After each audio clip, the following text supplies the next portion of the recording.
Experience the world's most legendary racing events with iRacing. iRacing special events allow any member to compete in full-length multiplayer races based on some of the biggest events in motorsports all year round. Compete in virtual endurance races, such as the Daytona 24, Spa 24, and the Nürburgring 24 Hours. Take on some of the toughest races on the NASCAR schedule, such as the Daytona 500. We have events from disciplines all across the racing world, from the Indianapolis 500 to the Chili Bowl, from the Bathurst 1000 to the Crandon Championship. Our endurance special events utilize iRacing's team feature, where members can sign up and race together on their own team, swapping drivers throughout the race. Other events utilize iRacing Super Sessions, where you're not only racing against those on track, but against every driver taking part. And as every race progresses, watch and feel the track change with progressive time of day, dynamic weather and rain, and dynamic track debris and surface changes. Take on your favorite discipline or try a brand new racing challenge with our biggest races of the year, the iRacing Special Events. Learn more at iracing.com/special-events.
There's no better racetrack anywhere in the world, and it's great to be back with a new season of RaceKraft V8 Vets, 250 kilometres of Mount Panorama, Bathurst.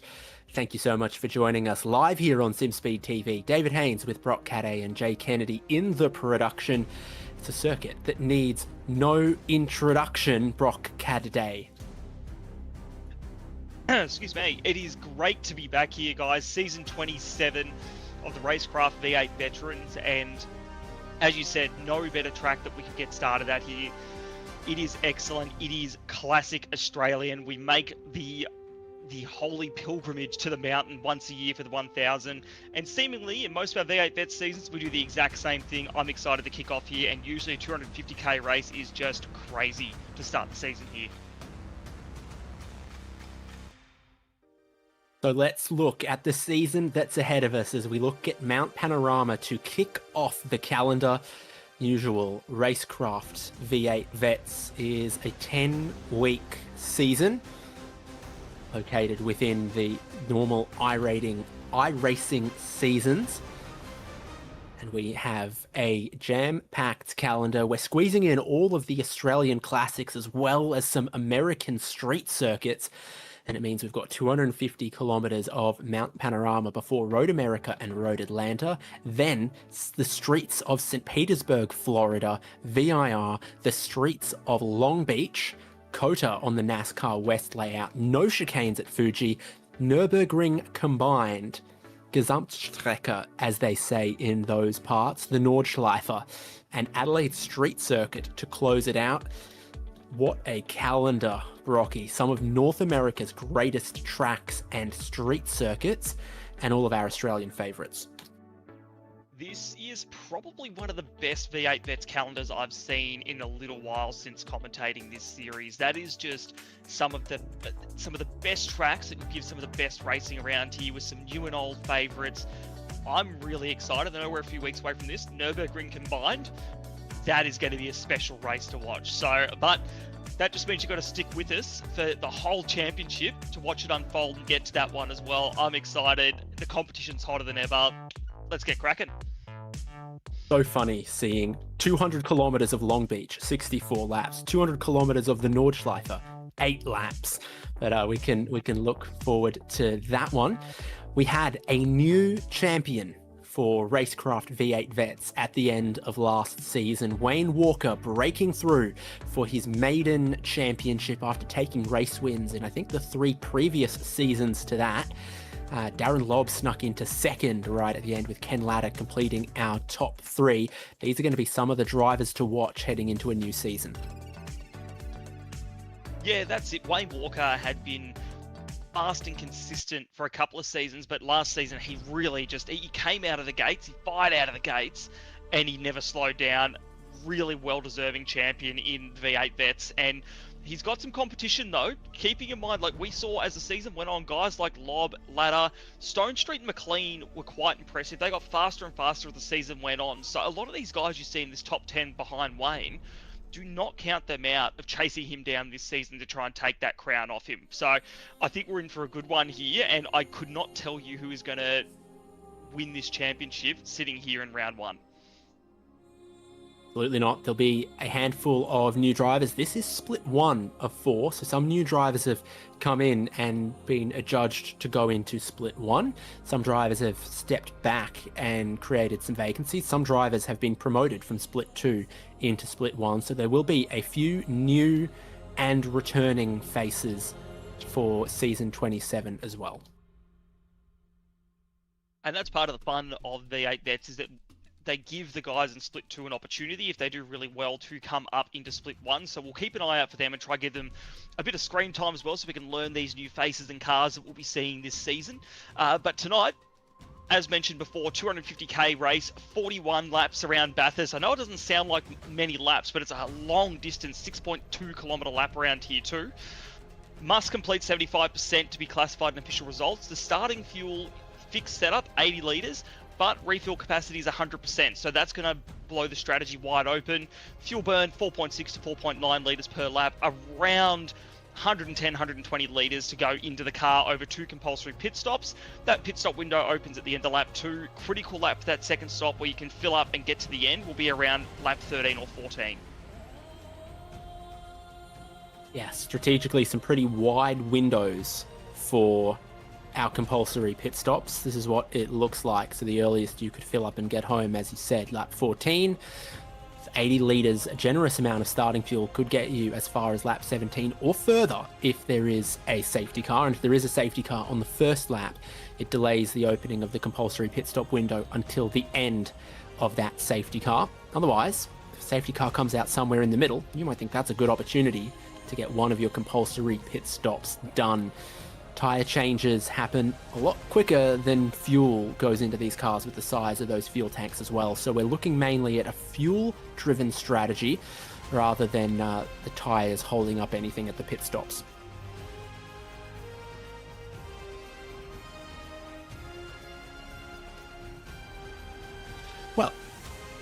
we've got one more thing to cover off before qualifying wraps up, and then we get into this. So, the history of RaceKraft V8 Vets at Bathurst in the current car, which began in season 21 of V8 Vets. We've been here 3 times since then. Sean McNamara has won 2 of those 3 races. Jordan Ross picking off a race in season 23. So who might it be in season 27? I'm looking, and I don't think it's going to be McNamara or Ross, Brock. I think you're correct there, David. I don't think we have Jordan Ross or Sean McNamara in the server. So we are going to have a new winner, who's to say who it is, in the Gen 3 Split 1 V8 Vets taking out the victory here tonight. So that'll be one to watch. Around Bathurst, a lot can happen. It's all good and well to be able to set an awesome qualifying lap around here, but to get around 250 kilometres cleanly and in the lead, that's the challenge here tonight. One incorrect piece of information on that graphic. It said the maximum speed is 290 kilometers an hour. I've been incredibly reliably informed it's definitely over 300 going into the fastest corner of Australian motorsport, turn 20. Do we need to tell you exactly what Bathurst looks like? It looks like 6.2 kilometers over the top of the hill, drenched in history, one of the greatest racing tracks anywhere in the world, and home to what makes or breaks heroes and legends in Australian and world motorsport. Did we have the Zoom wall perchance? 5 minutes till we get underway. We'll take a look at the Zoom wall and then at our grid. Brock, this is one of the most full walls I've seen in a long time. Yeah, we are absolutely stacked here, which is exactly what we love to see, because we love to check in with all these drivers as the race goes on. So I'll tick us off here. We've got Luke Allman starting from the top left, Simon Haynes, Damon Fisher, David Kirby, Dan Hall, Wayne Sanderson, Jeff Thomas, Travis Hunt, Christian Smart, Damien Cairns with his heart rate monitor. We'll check in with him later in the race. Wayne Walker, Ray Smith, Ken Latta, Paul Young, Greg Sharp, and finishing off with John Latham's pedal cam. So we've got a variety of different views. We'll check in with all these guys as the night goes on. The most fun is when we can go side by side and see these guys battling it out on track. But I think we'll have to make sure we come back to Damien Cairns and play the game to guess his heart rate as the race goes on. They're all getting ready. Wayne Sanderson putting the VR headset on. Ray Smith putting his racing gloves on. I don't know. Damien Cairns is just adjusting that. Let's get to the grid. We gave you a little sneak peek of it. The front row, Wayne Walker and Ken Latta. And boy, is that a good looking livery for the Accelerate sim racing car of Wayne Walker. A lovely, lovely little throwback. On row 2 of the grid, possibly one of his greatest qualifying performances in RaceKraft V8 Vets, Dan Hall is going to start from 3rd on that second row of the grid alongside Paul Young. Newcomer to Split 1 and RaceKraft V8 Vets, Alex Kiddus is in 5th from Dean Logsdale in 6th, and they have rolled out a lot of the retro liveries throughout the field. It's looking good as Brian Borg qualifies in 7th from John Latham in 8th. Row 5 of the grid is Troy Stonestreet and Travis Hunt. Jeff Thomas in 11th, just behind his teammate Travis Hunt, and Chris Burridge in 12th. Lorne McKee in 13th, and Ray Smith out of 14th. Mark Poynton with a new livery there in 15th, and Stephen Kennedy in 16th. Luke Allman 17th, and Shane Randell, another newcomer, in 18th. And Brad Doble 19th. Matt Scholes rounds out our top 20 here tonight. David Kirby with the sort of Grove Racing tribute in 21st. Great sort of Aaron Seaton Racing type tribute there in 22nd place for Wayne Sanderson. David Nash in 23rd from Damon Fisher in 24th. Dean Flavel from 25th and Christian Smart in 26th on the grid. Chad Lewis, 27th. Jim Caparonis, 28th. Tim Mulford 29th, and Stewie Hall 30th. We've got Andrew Rushworth in 31st and Matt Brunt in 32nd. Simon Haynes out of 33rd and John Gallen out of 34th. Greg Sharp in 35th and Matthew Stoyles out of 36th. Jamie McKnight 37th and Dave Arney out of 38th. And we've got Damien Cairns will finish off our grid here tonight in 39th, with that being the DSO there. On Phil Manuel as well, didn't set a qualifying time, so we'll start at the back of the grid. And Ricky Heights, we've got a few that didn't get out there or didn't get a valid time in. So that'll be interesting. They will start off the back. Travis Brand and Darren Goosey being two more of those there.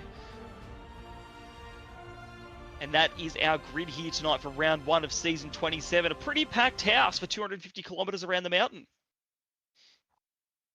Yeah, Wayne Walker is gridded now in the pole position.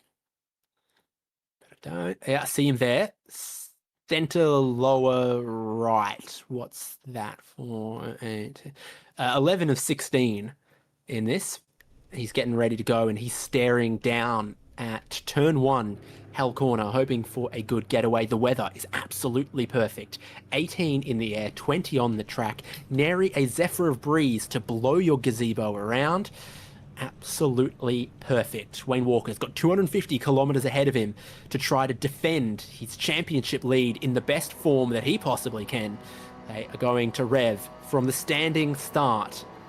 And the green flag will wave for Walker.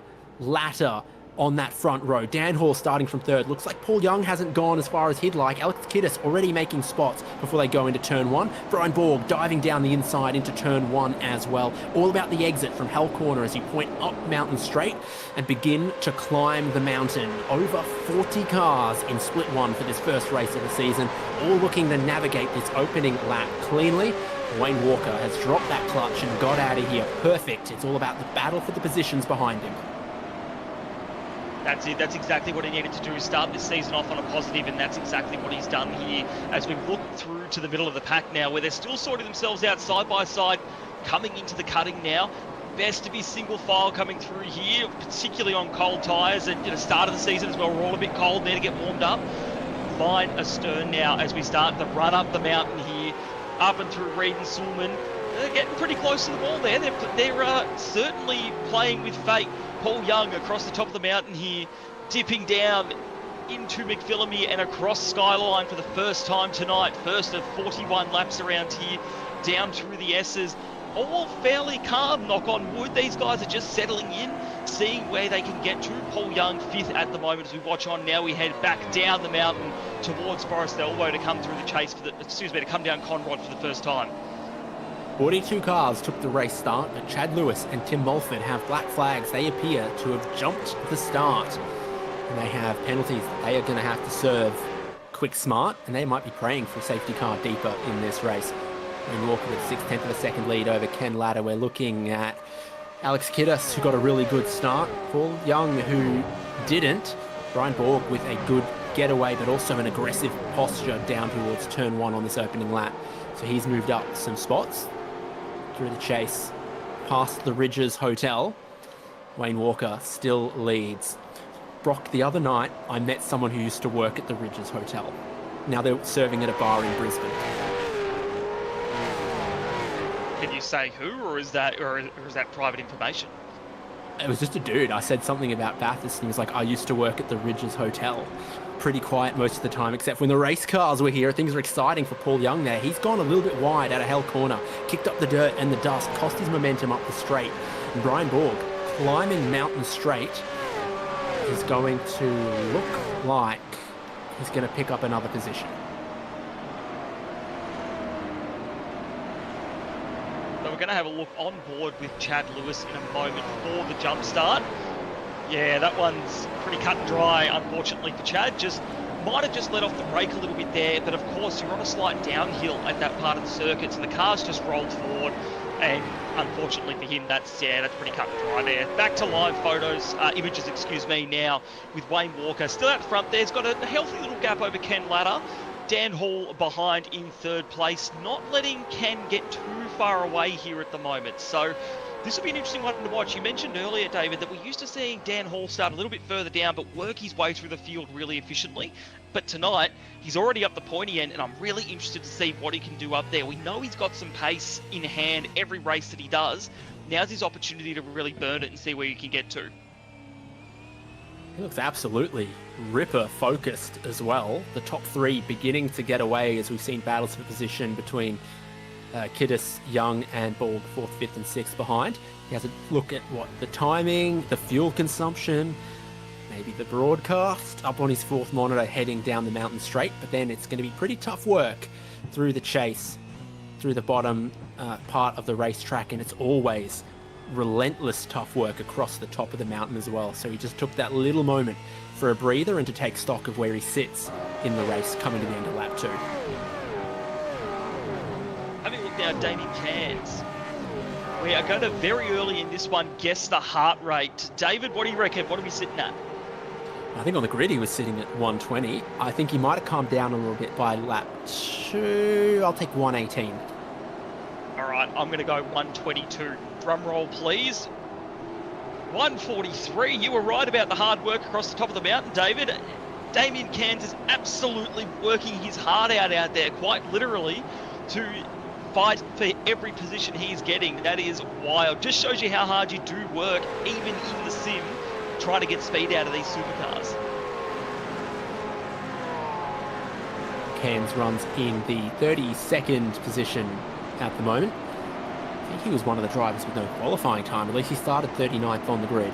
Has made up a few spots, particularly with drivers serving penalties like Chad Lewis, Tim Mulford, Andrew Rushworth, and Brad Doble hitting the pit lane right now. So 2 drivers jumped the start and 1 driver got penalised by race control. So that's the jump start in front of us.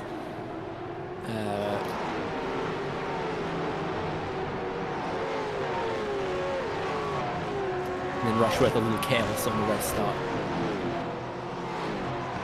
Yeah, it's easy to do when you've got cars in front of you. Obviously, it's a tight turn that you're coming into there, like that final turn on the race start with that many cars, but you just got to be a little bit more careful. Start of a very long race here, you know, we don't need to be turning people around like that, but obviously Rushworth has gotten the penalty for that one pretty quickly. Race control acting to just get that one done and dusted. Coming down the mountain now, down Conrod Straight, on board with David Nash looking at Matt Scholes. Will there be a move on here? I feel like it's gonna, they're teammates, so there'll be a bit of talking going on of how do we make this one work. If Nash has got some speed in hand, that draft is working very well for him. He's having a little peek here, just seeing if he can make something work. He's definitely close enough. He's going to throw it down the inside. He is not. I thought he went for it then, but he braked a bit early to avoid any contact with Scholes ahead of him, so definitely playing it safe. And now we're looking at Brian Borg, who's got an absolute battle pack going on here with Kiddis and Young as they come through another spot. Start their lap 4. So Brian Borg, off the race start, made up a spot. Then Paul Young made a mistake, made up another spot. And the third overtake of the race was from coming in behind Alex Kiddis down Conrod Straight, and just a textbook Bathurst move at the inside of the chase. And just needed to show a little bit of mongrel through the rest. So it took him until Murray's to complete the move, but it all began with a good run out of Forest Elbow and down Conrod Straight. Bringing some pace tonight. Right from the race start, he has been one of our biggest movers really in the front end of the field. He's up 3 already and pulling away from Kiddis and Young behind. So Kiddis at the moment just looks like a bit of a cork in the bottle here. He's got a bit of a freight train behind him of angry, fast supercars that want to get past. Paul Young on board now, both on Zoom and in the sim, as he tries to chase down Kiddis and get 5th place back off him. This will be a fun one down through the S's, how you manage this. When you're right behind the car, it can be so difficult to judge where you turn in, how you brake, where you accelerate. He's managed that really well. Kiddis, not so much. He's just gotten a bit wide there. Might be vulnerable, not in the elbow, but coming down Conrod. If Young can get in the slipstream, a bit like what Borg did last lap, there might be a move on at the chase. Maybe not vulnerable in the elbow, but potentially vulnerable in the heel. Paul Young in that slipstream. Now, how tall is the gear ratio? Sometimes at the end of a long straight like this in the slipstream, you almost begin to bang the rev limiter in 6th. Young just didn't quite get the overlap that Brian Borg got previously. Bit of a gaggle beginning to form here behind Kiddis. So you can see as Paul Young harries him, Dean Logsdale, Troy Stonestreet, Jeff Thomas, some other quick guys. You've seen that move now to the inside here. Paul Young gets 3/4 of the way up. A little bit of contact made at the apex of Murray's. Paul Young goes through, Dean Logsdale will go through, and Troy Stonestreet also. Yeah, so teammates Thomas and Hunt have swapped places. And now they have again.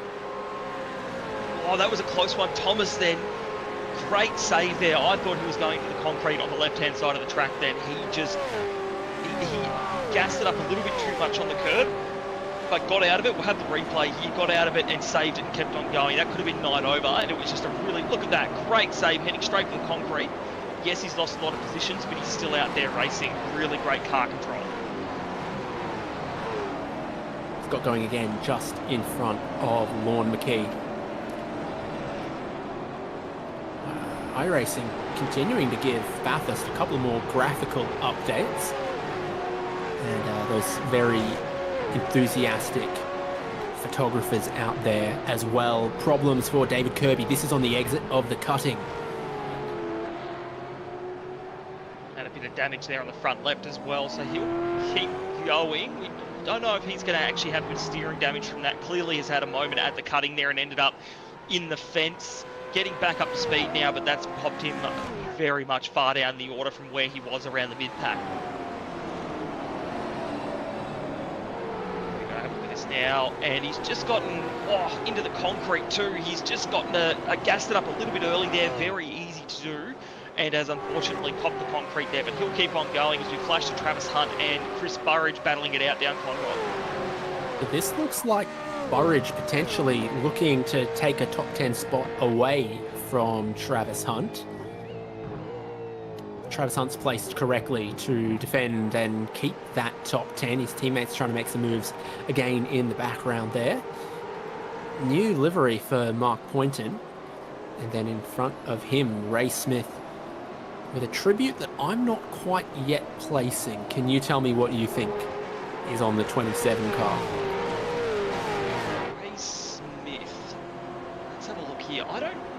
I'm not too sure, to be honest with you. There are a couple that I recognise. That is not one of them. We might have to shoot him a message after the race and ask him so that we can get it right, because the livery does look very nice, but I'm just not quite figuring out what he's trying to reference. Or maybe it's just a really great new livery for Ray this season as well that he's running.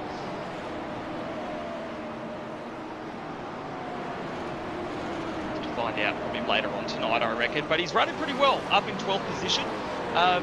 Certainly holding his own in this. I'm thinking Russell Ingall, some of the last liveries that Russell Ingall ran before he retired. Reckon like a super cheap LDM sort of days. Might be onto something there, Ainsley, I reckon. I'm picking up what you're putting down. There you go, a bit of creativity. We love to see it. He's in this battle for the top 10, so Travis Hunt holds on to that 10th place ahead of Chris Burridge, but you can see through to 18th place. Bunch of real quality drivers here, plenty with experience in RaceKraft V8 Vets as well.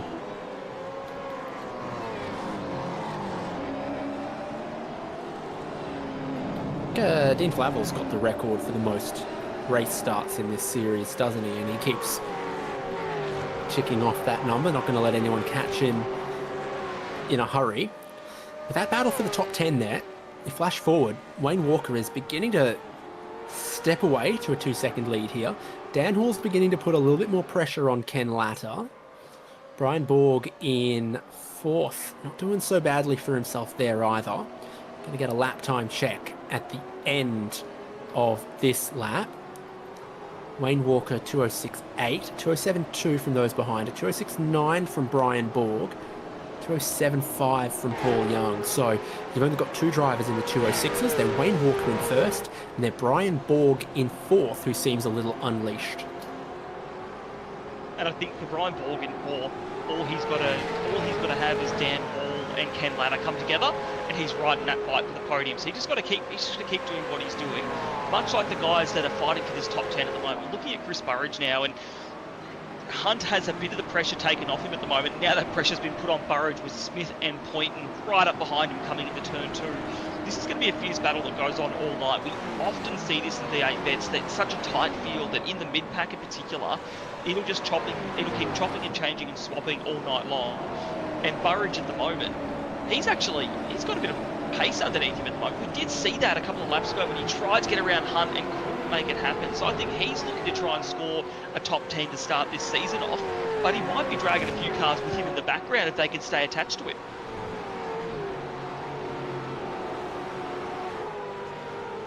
Highest part of the track at McPhillamy Park. Just a little kiss on the apex curb.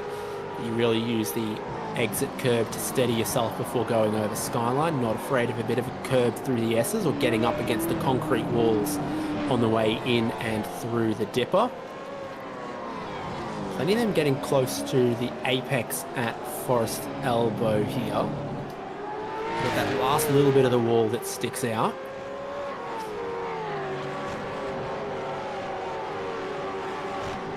I'm looking at biggest gainers, by the way, and I believe we've got a two-way tie between Ricky Hyde and Darren Goosey at the moment. And funnily enough, those two are together on track as well. Someone's just blown their motor in the chase. I think it's Alex Kiddis. That's him stopped to the left there. Motor's gone.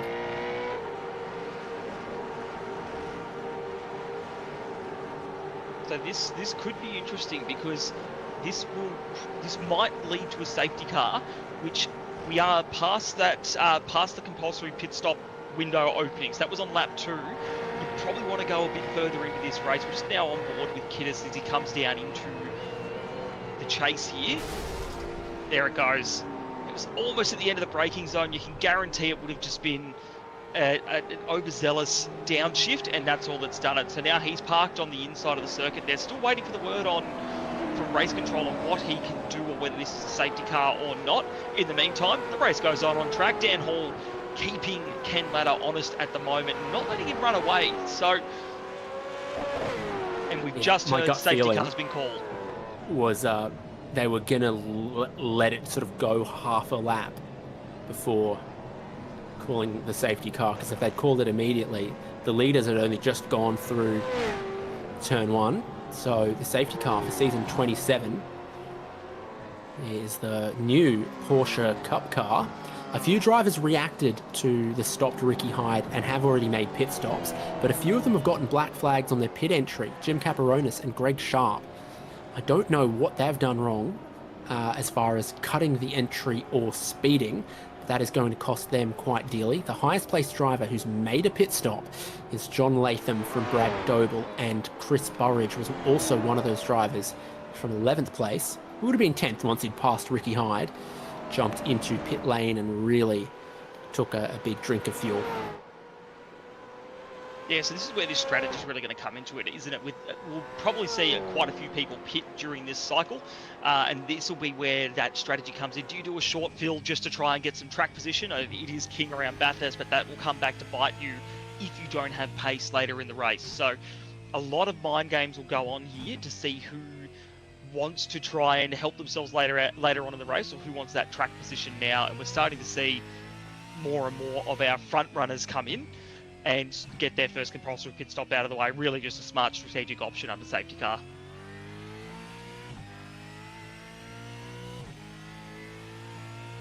Well, Latham gets to rest his left foot. He's appearing to left foot brake on those pedals. Also appears to have a fan down there to just help out. Everyone is in pit lane. Wayne Walker led the field, and everyone else has followed. Brian Borg has gone for an outrageously quick stop. Brian Borg is going to become the race leader, but at a massive fuel deficit compared to everyone else in the field. Look at the difference in the pit stop times. 14 seconds for Brian Borg. Stone Street's gone for 22. Wayne Walker has brimmed the tank, I believe, at 39 seconds. Comes out, See, this is the thing. Walker will be still third in the safety car queue, but will have 25 seconds more fuel on board than Brian Borg. Yeah, it seems just a bit too short. And I know we were talking about short fueling, but that's a lot less fuel. And I can't see Borg definitely had pace, but I can't see him making a 25-second gain on Wayne Walker between now and the next pit stop. It's a nice thought, but that's a lot of pace to get out of your car. And he did have some good pace. It was only himself and Wayne Walker in the 206s. But yeah, it'll be interesting to see how it unfolds. But I'd have to say this will be that pendulum has swung in Borg's direction with the strategy now, but it's going to swing the other way in the form of the likes of Walker, Ladder, Dan Hall a bit later in this race when it all evens out.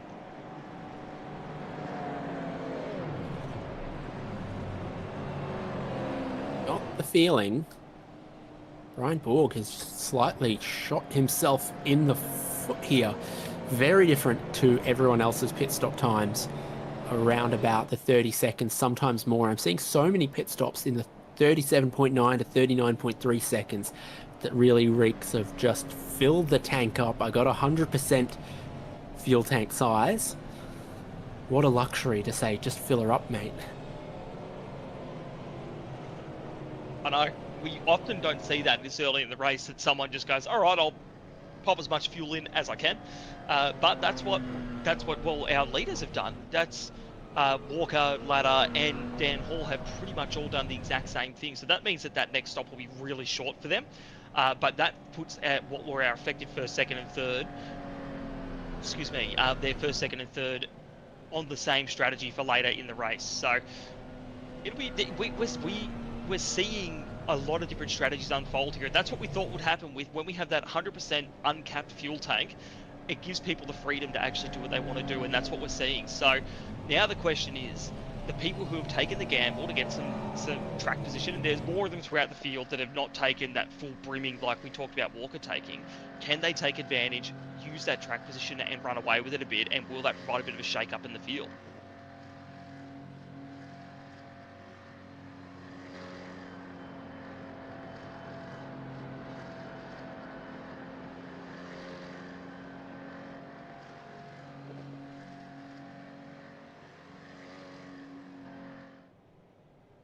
So not just a new safety car this season, but a new safety car sponsor too.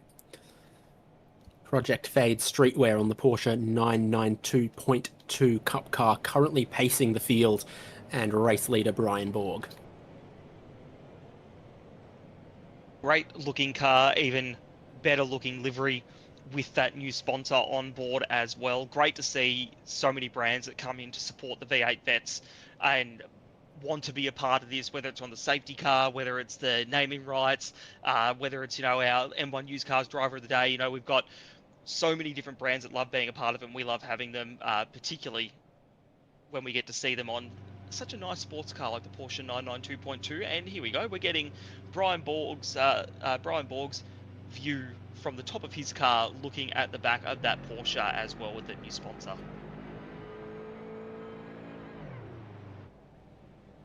Safety car's currently doing about 80 kilometers an hour.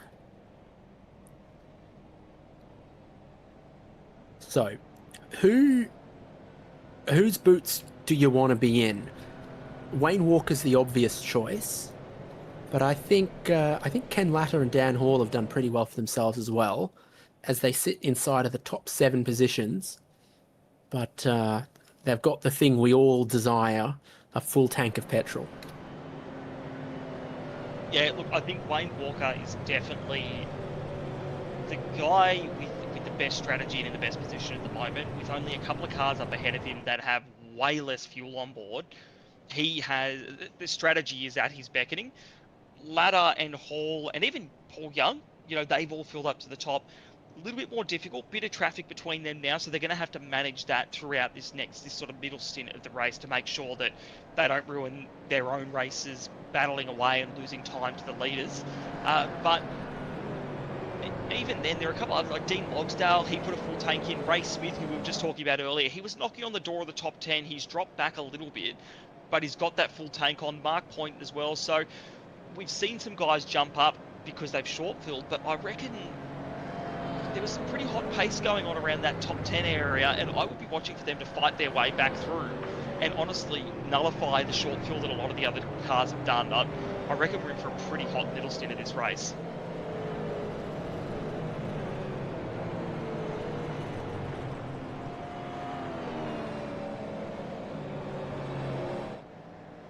So, on the lead lap, 41 race cars. Everyone has made at least one stop now. They counted to the compulsory pit stops as well. Tim Mulford and Greg Sharp, 40th and 41st, have each been through the pit lane 3 times. In Mulford's case, once for a penalty and 2 pit stops, just making sure he's absolutely brimmed that thing. And it is that 100% uncapped fuel tank.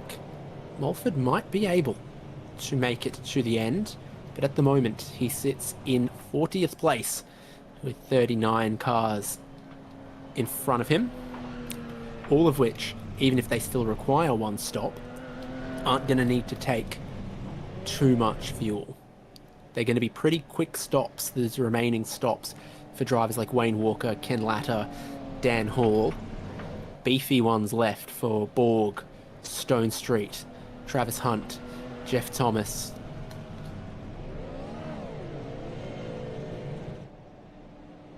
Yeah, that's it. So that'll be where guys, as you said, like Borg, Stone Street, Travis Hunt, these guys that have taken on less fuel, their aim in this stint is to run and run fast and just try and get away from the pack as best they can, because that's how they're going to be able to nullify that fuel difference, is they've just got to try and get as far ahead as they can. The guys who've got lots of fuel on board, you know, track position is king at a place like Bathurst. You know, street circuit, obviously you want to have that track position, but they're not going to be too concerned if these guys that have less fuel on board are making crazy moves. The guys who are more strategically set are going to be smart about it and want to make it to the end of this one, as we've heard safety cars pulling away from the field now.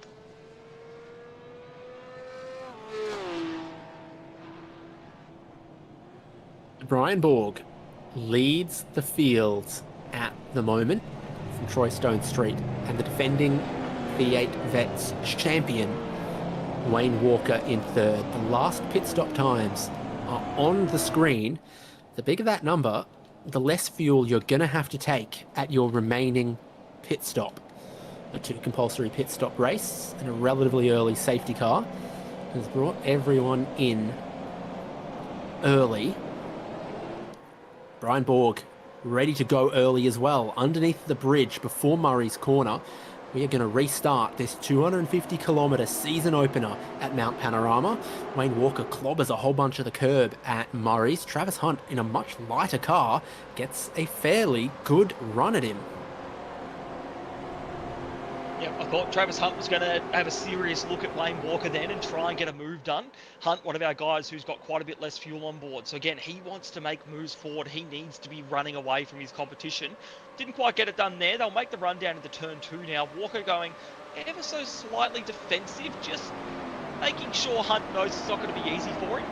But Hunt now has to worry about Ken Latta in behind him as well. So he's doing offense and defense at the moment, trying to see his way past Walker while making sure Latta doesn't get past him as they come up through the cutting now, just up the safety car restart. Tyres will be cold, cars will be heavy as they work their way up and now into Reed and Sullivan. Obviously no position change is going to go on here with these big supercars. It's line astern on board now on the zoom wall with Ken Latta as he comes across the mountain and through the grate here up into McPhillamy. And he'll drop into Skyline to start the second half of this lap.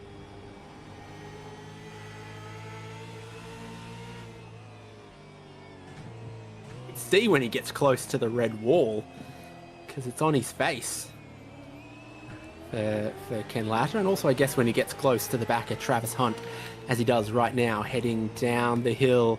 Big moment, Ken Latta locking up the rear tyres somewhat in the braking zone for Forrest's elbow, and he knows it. And he knows it. I had thought he hit the wall then, based off of just how much Yeah, he does give us a little check-in every so often. He looks at the camera a bit like, did you guys see that? Like, I survived that moment. I thought he'd hit the wall with the amount of movement he had in that steering wheel. I thought, oh, he's done. He's stuffed it, but no, he saved it really well and managed to not lose too much time on Travis Hunt ahead of him. Looking at Jeff Thomas now, who is sitting in 9th position at the moment. Having a look on Paul Young, not much to be done there. A little bit too much gap. They'll go line astern into the last turn here. Big old gaggle of supercars now coming across the line. Brian Borg just says fast lap the race, so he got the memo. He's out of here and he's trying to make this strategy work. Maybe we'll eat our words a bit later on, David. We'll have to see. But looking back at Chris Burridge, who's still in 11th place, even with putting on quite a bit of fuel. So he's actually, I reckon he's one to watch a bit later in this race. With that safety car and that amount of fuel on board, I think he'll jump up further into the top 10, David. Yeah, and I'm trying to look at the amount of field spread as well, because at the moment, I said Brian Borg maybe needs 25 seconds more of fuel than some others. Well, 25 seconds covers the whole field at the moment, and I would see him end up behind everyone who brimmed their tanks at that safety car. But the field spread will carry on, and we'll sort of have it for some comparison. 4th and 5th are battling. It's Travis Hunt and Ken Latta, and they're in the left and right side of your screen.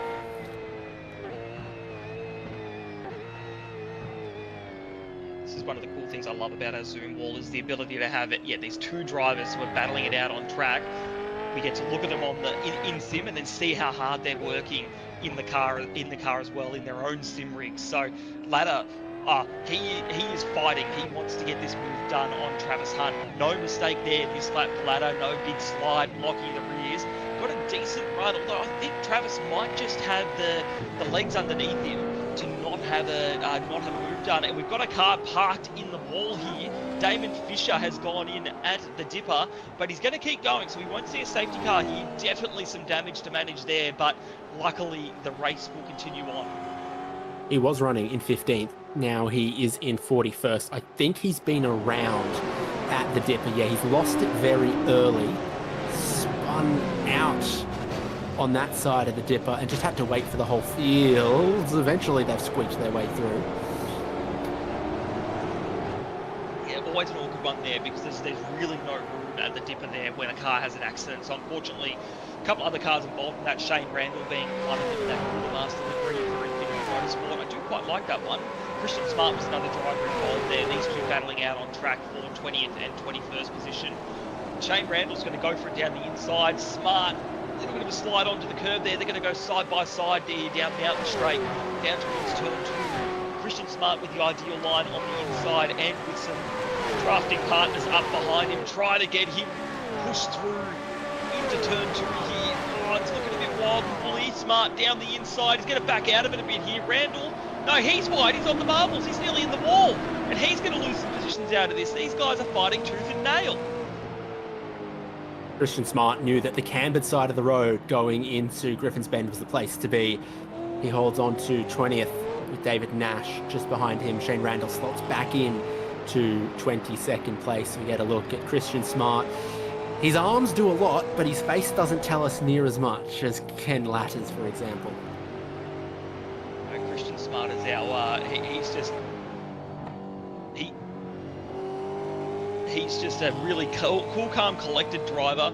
Smart, we always see him make up some positions, and we don't see a lot of him throughout the race, but he always manages to get a good result out of it. But you're right, he doesn't reveal too much with his face, whereas if you look at Ken here, we know when he's made a bit of a mistake or where he's not quite happy with himself, because you do see that.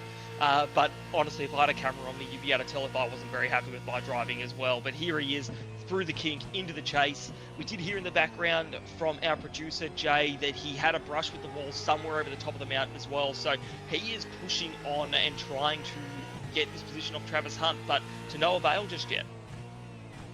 I drive with my mouth open and my tongue hanging out, so I'm not good for the zoom wall. But on the exit of the dipper, I think he just gives a little graze to some of the concrete, and he's pushing hard in behind Travis Hunt at the moment.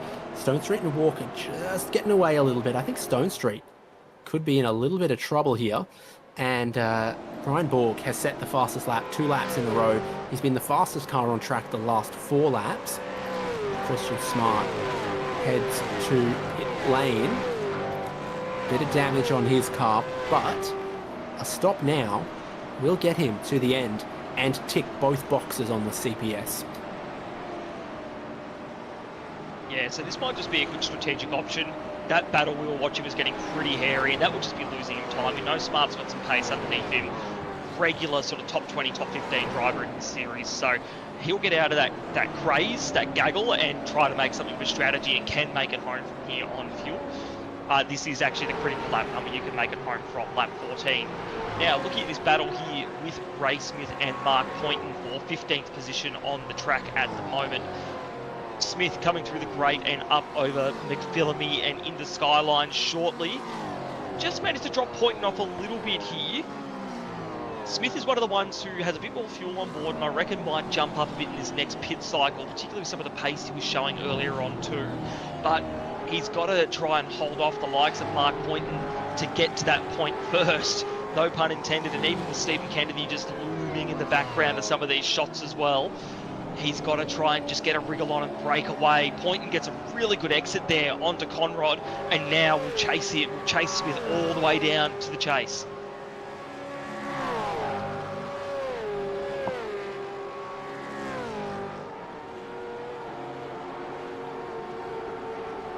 Battling down to the chase. Mark Poynton has a look, but is not close enough. Going into the biggest stop on the circuit.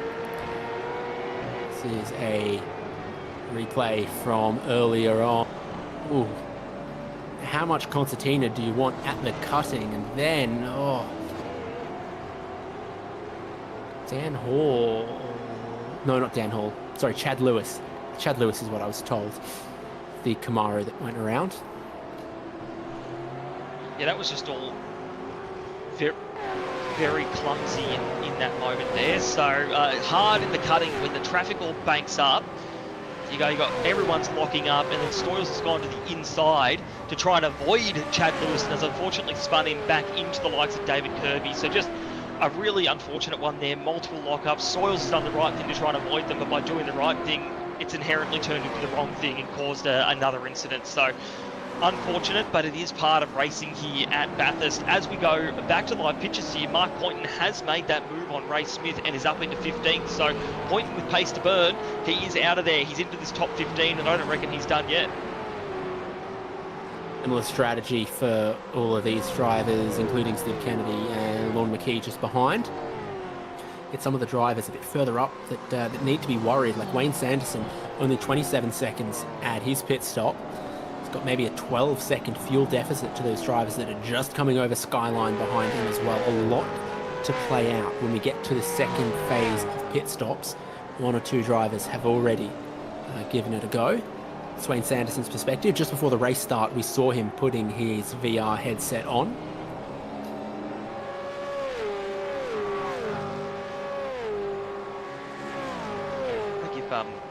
I need to give VR a go on live sim rig someday. I love the idea of it, and seeing these guys using it makes me a bit jealous. It's such a cool piece of technology to really put yourself in the car, and I love it when we get to see these on board, these zoom shots, where we get to see how it works on that monitor just in front of him there. But very cool rig with triples as well, just in case the VR runs out of battery or isn't working for him. He does have those triples too, but running at 14th at the moment, and just behind Matt Scholes as well. So he is well and truly in this at the moment to try and stay in that top 15 with a bit of a gap back to Mark Poynton too. Flashing to the likes of Luke Allman, who's currently fighting for 21st with, I believe that's Shane Randall, I think it was, in that Cooler Master Infinity Motorsport car. Allman, again, one of our Zoom attendees, a regular on the Zoom wall these days, actually. He is fighting hard at the moment as they come down Mountain Straight. Try to get some draft into turn 2 and see if he can't snag 21st position. Yeah, almost everyone in this group on the same strategy as well, except for Ricky Hyde a couple of car lengths back. So Luke Allman in a fair dinkum battle with Shane Randall. I suspect he's probably in a fair dinkum battle with Simon Haynes behind. The fact that he drove down the right-hand side of the road to defend the inside of Griffin's Bend when he wasn't close enough We're trying to pass the car in front, so driving a little more reactively behind.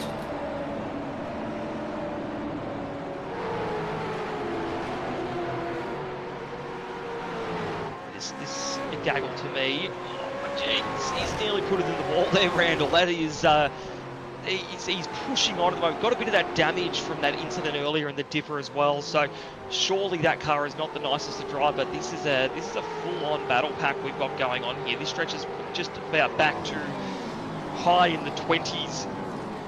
Nearly up to 30th position at the moment with all these cars as they file their way down the S's and into the dipper as well. And then through this run down the hill to Forest Elbow. It might look a bit simple, but it is hard to get right in these cars. Great shot of the ball whipping around into the elbow, and now down Conrod they go. Can Allman get the run that he needs to get past, or will he be balked again and then have to try again next lap? He's a bit closer this time round, so I reckon he'll give this a look at the moment. He's having a look. He's gonna throw the nose out there early. They're gonna go side by side through the kink here. Fastest corner in Australian motorsport. Thank you very much. Still side by side at the moment. Allman's gonna get this one done around the outside of the chase. What a move! Well done. Great use of the slipstream. Think Randall might have a tiny bit of lost straight line performance with that damage you see around the right front. So now Luke Allman leads this group.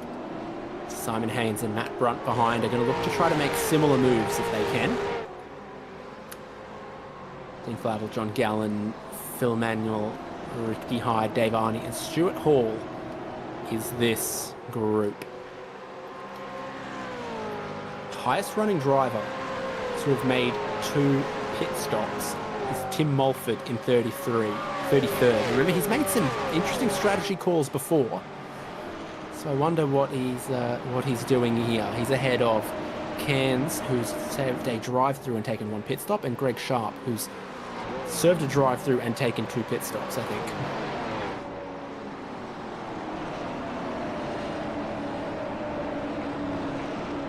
Yeah, so Mulford, we'll get back to that in a second. We've just heard Wayne Walker is actually through the second, so we've got the replay now on board. So this, I have a funny feeling this will be a pretty textbook on Troy Stone Street, heading up Mountain Straight in the draft into turn 2. Stone Street will kind of know what's up here. It even looks like he's blipped the brakes a bit there. He knows what's up. He's just letting through nicely there. Each of them can keep on racing, but Walker's now been released to try and chase down Brian Borg, who is nearly 6 seconds up the road. Still not enough, obviously, to negate that fuel difference we've been talking about during the safety car, but he will try to go and chase him down now. Back to this midfield battle pack. Never mind. Yeah, here we go. Down the mountain they go again. These guys are really fighting hard position. As you mentioned, David, they're all on the same strategy. And Randall, I think, yeah, you're right, Haynes. He's just a little bit hamstrung with that damage he's got in a straight line. He can't quite keep up with the guys that are coming for him. Simon Haynes not as decisive as previous moves that we've seen, like from Luke Allman. I was speaking with Simon Haynes pre-race, and he says everyone assumes his surname is spelt the way that mine is, which is funny because everyone assumes my surname is spelt the way his is. So it's about a 50-50 split of Haynes with an I, Haynes with a Y out there. No one ever knows. I think we need to conduct a proper study on that and get the opinions, because that's quite funny that both of you have experienced the same thing with each other's surnames. We'll have to see if there are more people out there that are experiencing the same thing with the surname Haynes. But we've both got easy first names. David and Simon don't really get much confusion. I'm sure every Sean that's S-E-A-N gets their coffee cup with S-H-A-U-N written on it, and vice versa. Side by side is a tough thing to do heading up towards the cutting. Not the easy place to make a move, certainly not around the outside. No, that's for sure, and smart to just pull out of that one and live Problems to at the another dipper day. For one of the JWM cars. Is that Jeff Thomas or Travis Hunt? Battling with Dan Hall down at Forest Elbow now. Hunt definitely dropped a position or two there, coming out of the dipper, and then has made another, and then has lost another one to Dan Hall out of all that. I'm surprised they got through there. That looked, I thought they were going into the wall through that chute. It's not often you see cars side by side at pace through there, but made it work. Hunt is looking to get this position back. He's dropped, I think, 3 positions now from where he was at the start of the lap, and clearly not very happy with the body language of that car. He is trying to get this position back on Dan Hall. Won't happen here. Probably just need to settle it down a bit. We've got a replay. He threw the S's. This will be down to the difficulty 7. He is a massive slide in front of the field there. How he has caught that is beyond me, and how no one else has been taken with him is also beyond me. Contact between Hall's hit the wall, then Hall and Hunter have made contact, and they've still managed to go on. That's ridiculous. Great work rhyming Hall with wall. Just be careful what you rhyme with Hunt. But yeah, he was insistent there was going to be a Mustang width to the left there, and he made sure there was one. Super brave move from Dan Hall, who moves up into 6th place. This is the onboard from Travis's perspective. Full lock both ways. Someone called Fast and Furious. We've got their new Drift King. That was some excellent ability to save that. And then for both Hall and Hunt to be side by side like that through that section of track, well done to all involved. That was an impressive display of racecraft and car control. For the back, Simon Haynes has gone wide at turn 2 Griffin's Bend, so I think John Gallen and Matt Brunt have snuck past him. We are seeing in all of these groups that while overtaking is challenging, you are always 1 millimetre away from a monumental mistake at Mount Panorama when you're racing this hard. Oh, absolutely. And you can just see how much these guys up the front of the field as well, we're seeing particularly well how hard you have to push these supercars to get pace, but they're sideways, they're getting wheel spin. You know, these cars are so hard to extract speed from, and often you've got to be on the edge of adhesion, the limit of control, to really get the speed out of them. And we're seeing that with all these drivers, and that goes double for making passes, because you've got to be on the brakes, nearly locking the rears to get a move done in a lot of the heavy braking zones around here. So we're seeing a lot of skill in how these guys are going racing. To not be having big accidents or anything, but still pushing as hard as what they are, is really impressive. And, you know, testament to that is in the bottom right there, Paul Young on our Zoom wall with his sim rig just over the last few moments as well. So love seeing them on the Zoom wall there in the flesh. And Dan Hall is another one of them, as you said earlier, Hainsey, looking absolutely locked in during this race. You have to take a guess at what webcam Dan Hall uses. I would have a funny feeling it would be definitely a Logitech one, and I would say a fairly nice one at that. I mean, I think you'd get great results from a Logitech C922 ProStream 1080p webcam. I have to agree. I own one of them myself, and it has been excellent for both streaming and my work meetings. Staying hydrated as well, heading up the straight there, getting a bit of water in. You and I have been staying hydrated too. Dan Hall up into 6th place. Now, I want to separate the drivers that took a full tank of fuel under safety car versus those that didn't. And again, those that did, Wayne Walker in 2nd, Ken Latta in 5th, Dan Hall in 6th. He might be looking at where he is right now, having to squeeze his way past Travis Hunt, having to, you know, push on really hard, seeing he's in 6th place right now. He might not be as fully aware that he's probably still tracking towards a podium here when those second pit stops come in for Brian Borg, Troy Stonestreet and John Latham, and they have to be just that little bit longer.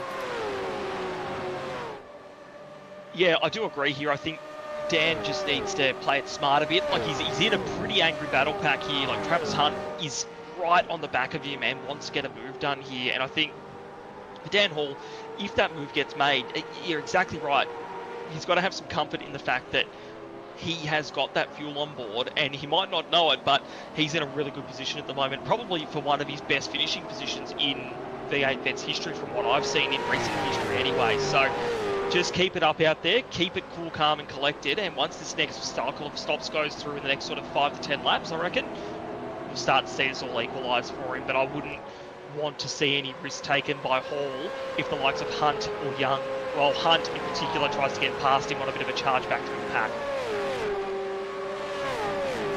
Now, I know he's driving a lighter car, but the relentless pace from Brian Borg in the race lead is something to behold. He's out to almost a 7-second lead. I think every lap he has done since the safety car restart has been under a 2:07, and many, many laps he's been the only driver underneath a 2:07. His main competition for the race win today is Wayne Walker, who I think is in a better strategy position. But my goodness, Brian Borg is, I'm calling it early, going to be tough to beat to the championship.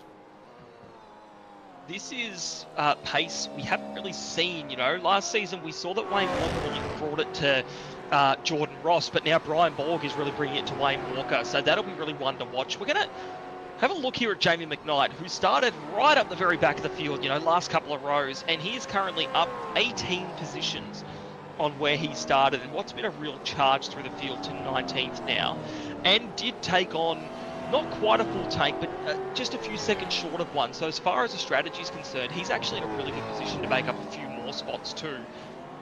He is our biggest mover of the night so far. We've also got Phil Manuel, who's up 14, Ricky Hyde up 13, and Darren Crucy up 12. So really some guys who have kept it clean and making their way through the field from lower qualifying positions.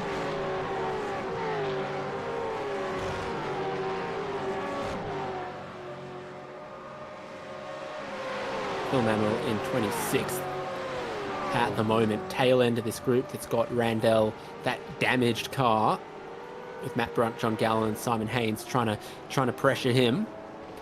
Ron McKee and Jamie McKnight, 18th and 19th. Oh, Travis Hunt, what's happening? Young Thomas, a few others going past him. Is this another mistake at turn 1, Hell Corner? Maybe a bit too much of the apex curb? Yeah, it seems like he's had a similar issue to what his teammate did earlier on. You know, Jeff Thomas had a similar moment at turn 1. We'll get this replay here. It's one turn in, it's already gone on him. So, and he's got his teammate as well.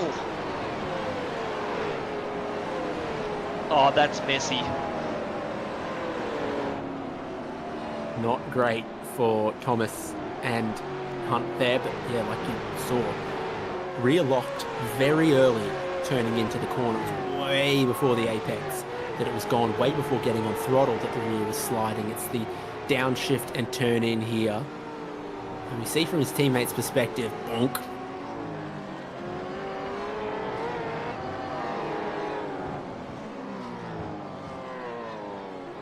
Yeah, just not Travis Hunt's night at the moment. Just a couple of small incidents that have just led to dropping down the field a little bit, and unfortunately for his teammate as well, that one has led to damage for him too. So Hunt now back in 12th. We've seen him as high as 4th in this race before. A couple of mistakes in the last sort of 10 laps that have just brought him undone a little bit and taken him out of that top 10.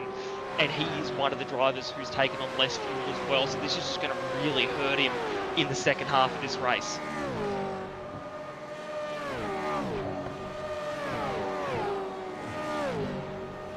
He's got his black headset, black shirt, black sound deadening foam in the background.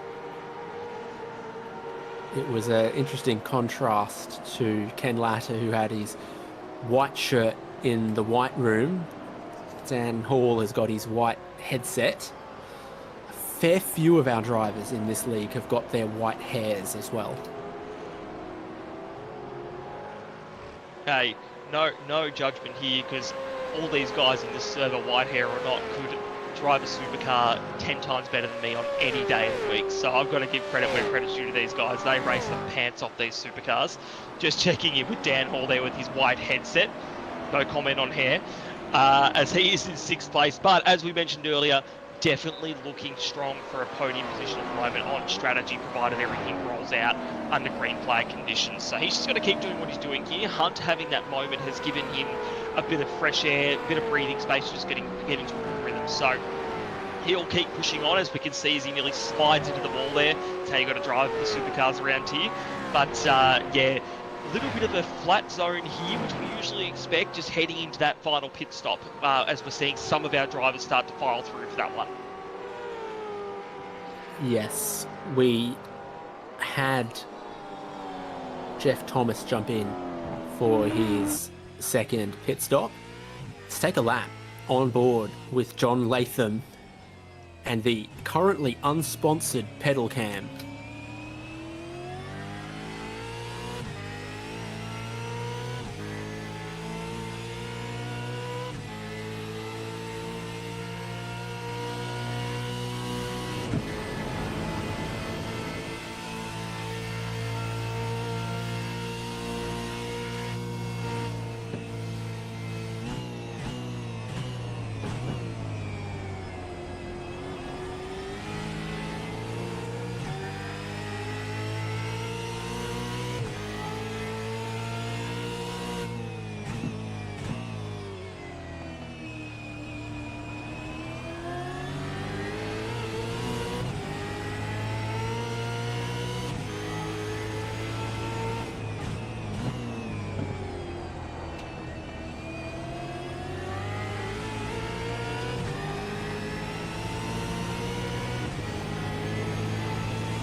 Takes an incredible amount of finesse, reaction times to be consistent and fast around Mount Panorama.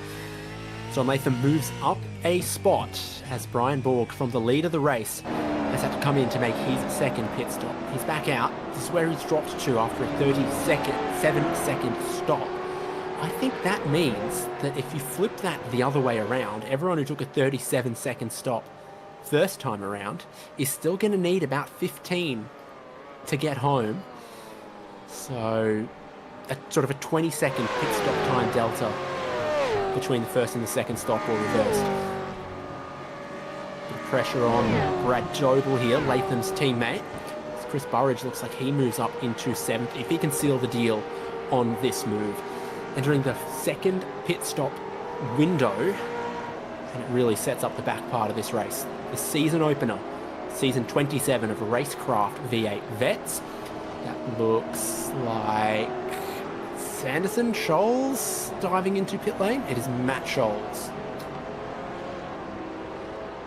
Yeah, so we'll get a lot more clarity in how the field comes together after all these pit stops come through. Sort of with the likes of Brian Borg coming in, that is really the first big domino to fall. Stephen Kennedy in the wall at the last turn.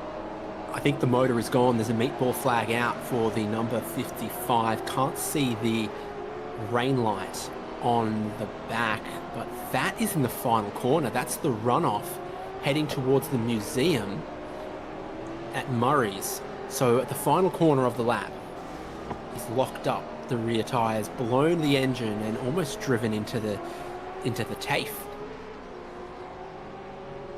Yep, he's that's unfortunate. Stephen Kennedy wasn't having too bad of a race out there. Just hearing Chris Burridge here coming across top of the mountain. So we're just waiting to see what's going to happen there. Ricky Hyde has also been sent to the pits because of connection issues. So that's really unfortunate for Ricky, who will effectively be out of this one too. But Chris Burridge, Stephen Kennedy's teammate at M1 Racing, safety car is out. So I would imagine we're going to see a flurry of pit stops here and really get an idea of where this field is sitting. Big question will be, how does this help or hinder Brian Borg, who had to take a green flag pit stop? I think it's good for Borg because he gets all the time back Jim Caperonis stopped on the exit of the cutting also has the meatball flag. What is going on? They're all having meatballs right now. Perhaps problems on the downshift, blowing the engine for Kennedy and Caperonis. Ricky Hyde, meanwhile, having connection problems.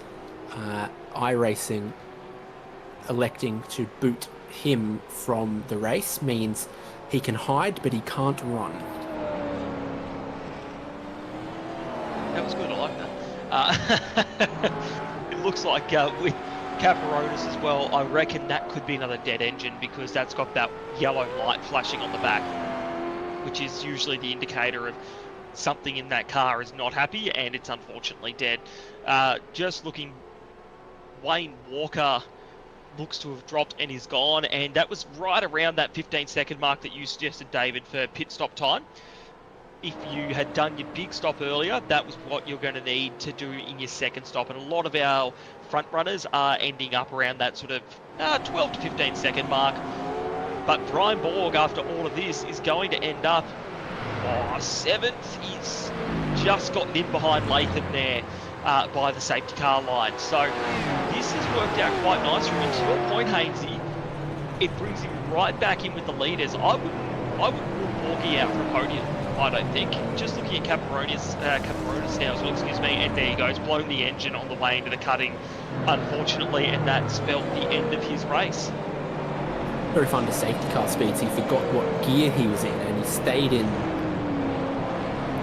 3rd instead of going up into 4th, and then went for a downshift, entering the cutting that he didn't actually need because he hadn't made the preceding shift up. Something to think about for Caperonis there. Brian Borg ends up in 6th.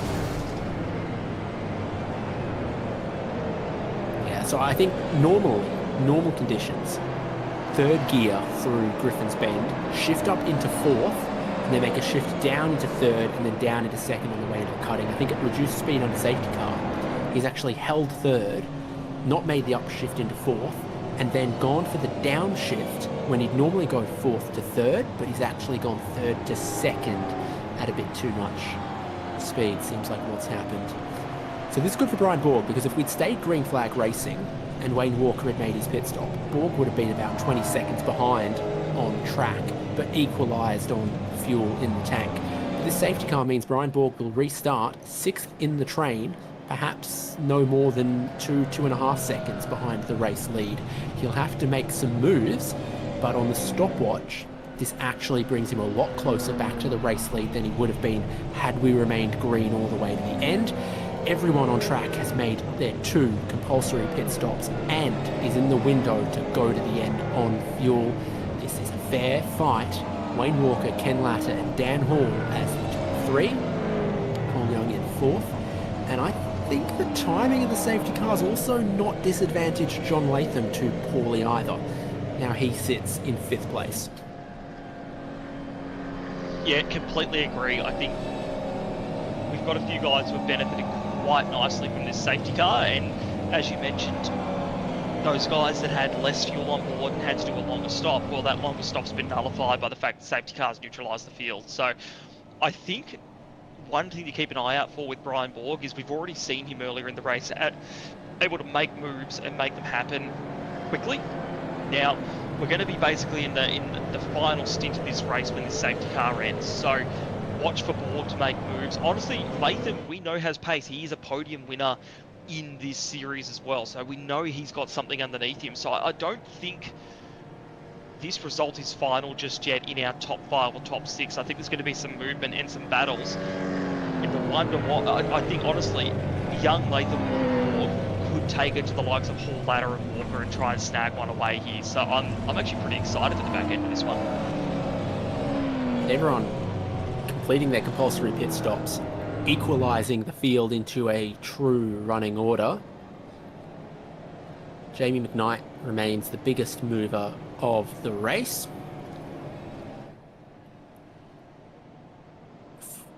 From Goosey and Manuel. Goosey, Gallen, Manuel. There's our safety car. I'm assuming that's pronounced Project Fade Streetwear on the 992.2. 80 k's an hour leading the group.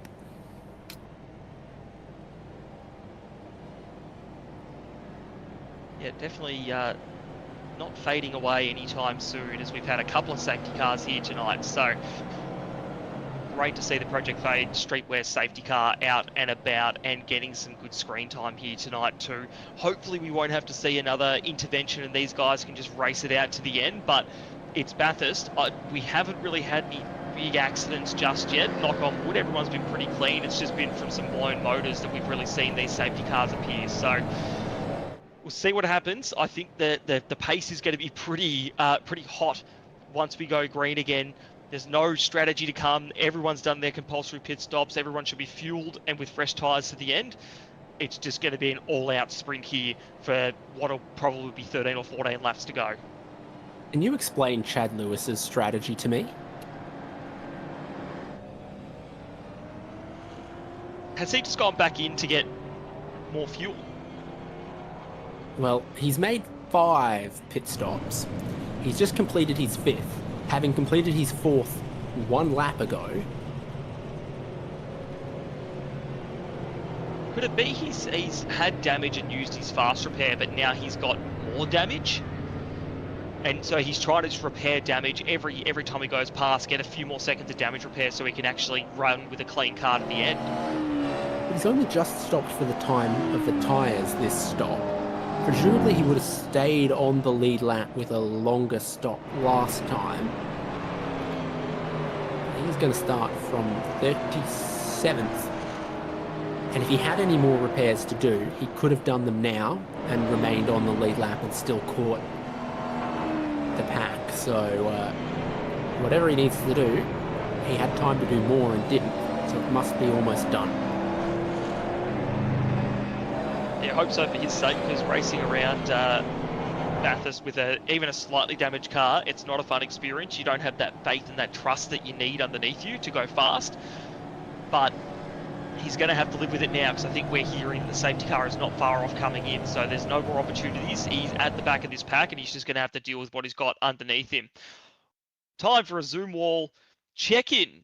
Everyone looking pretty relaxed, as you should be under safety car. It's a good opportunity to have a breather. Damien Can's heart rate is back down to 109 at the moment, down from 142 earlier. Ken Ladder's even cracking a smile at the moment too, so there's obviously some good banter going on in the Discord. Dan Hall's got a big smile on his face.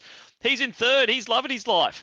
And I reckon he can sniff an even higher podium position coming here too. That'll be interesting to watch. But we'll have to check in with some of these guys as we get towards the end of this one, because a couple of these guys are fighting for some pretty high up positions. Keep an eye on Damien Can's heart rate as well once the safety car pulls away, because it's sat at sort of 105, 108. It's coming up as he gets ready to resume racing. We're about at the point where if we're restarting this lap, the safety car ought to pull away. Which it does now.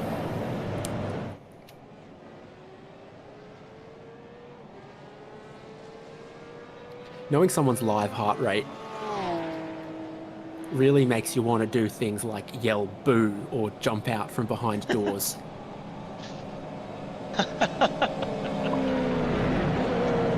And you can feel the nerves rise as well. I think the safety car pulling away is as good as yelling boo for Damien Cans, because his heart rate is going up as he anticipates the restart. Wayne Walker is waiting for the call that the safety car's in the lane, which is now. So Walker will have control of the field. The last restart, Brian Borg went very early.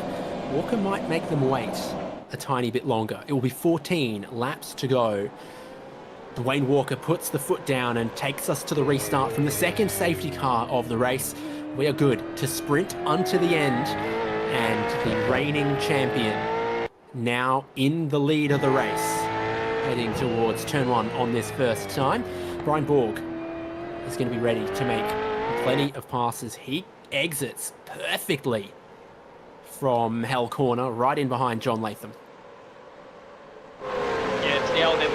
While the Bulldogs can press like this, he's got to make some moves early to try and get this done to get to that podium. And we saw that pace he had earlier. The strategy probably didn't work out for him too well. We'll be right up on the back of Latham here into turn 2. Nothing to be done here up through the cutting. You know, unless you're side by side, you can't really do too much. So he'll just have to file in here. But look at him go. He just seems to have pace to burn everywhere. It doesn't matter what stage of the race, how much fuel he's got on board. Borg has pace and he wants it. He needs to get past Latham this lap, really, to make something happen. Even then, he's looking to the inside, coming to the grate. This is some crazy pressure that Borg is putting on Latham. Borg's still got the fastest lap of the race in his back pocket, and yeah, he's making John Latham drive some weird lines over the top of the mountain. Good restart from Wayne Walker. Ken Ladder's gone with him. Dan Hall has ended up about a second and a half back behind those top two. It's kind of pressing Paul Young into John Latham and into Brian Borg. A few other positions were made on the restart, just in front of Jamie McKnight. I think Orman and Nash might have gone side by side, but the whole field now at full pace down Conrod Straight. Yeah, I don't think there's anyone quite close enough in the draft to make a move at the moment. They're all fairly equidistant in that sort of 3rd to 6th battle pack we're seeing at the moment. Dan Hall leading that pack as they come through the chase. The Thomas and Hunt JWM teammates aligned on circuit. As per usual, we often see them together on track. Back to the battle for 3rd at the moment. Paul Young right on the back of Dan Hall as they come across the line there. Walker and Ladder in the foreground, but we're going to focus on where the action is at the moment. That is this battle pack separated by 0.3 of a second as they come through turn 1. Wayne Walker putting in the fastest lap of the race at the moment, showing that this is why he is the champion, this is why he's here, and he's not here to muck around. But Dan Hall, a little bit safe here. Latham ranging up on the back of Young, and Borg just watching in the background, waiting for something to happen. It's hot for these podium spots, and the new fastest lap of the race by Wayne Walker on the restart lap was about a second quicker than Dan Hall. That's where the time went on the restart lap for Hall. Looking through the rest of the packs here, I don't know if that's the damage that's always been on Jeff Thomas's car, or if he's maybe picked up a tiny bit more. Just behind that, Wayne Sanderson, Matthew Scholes, very, very close through the cutting. And here's the dyno. Dean Flavel ahead of Christian Smart, Simon Haynes, and Dave Arney.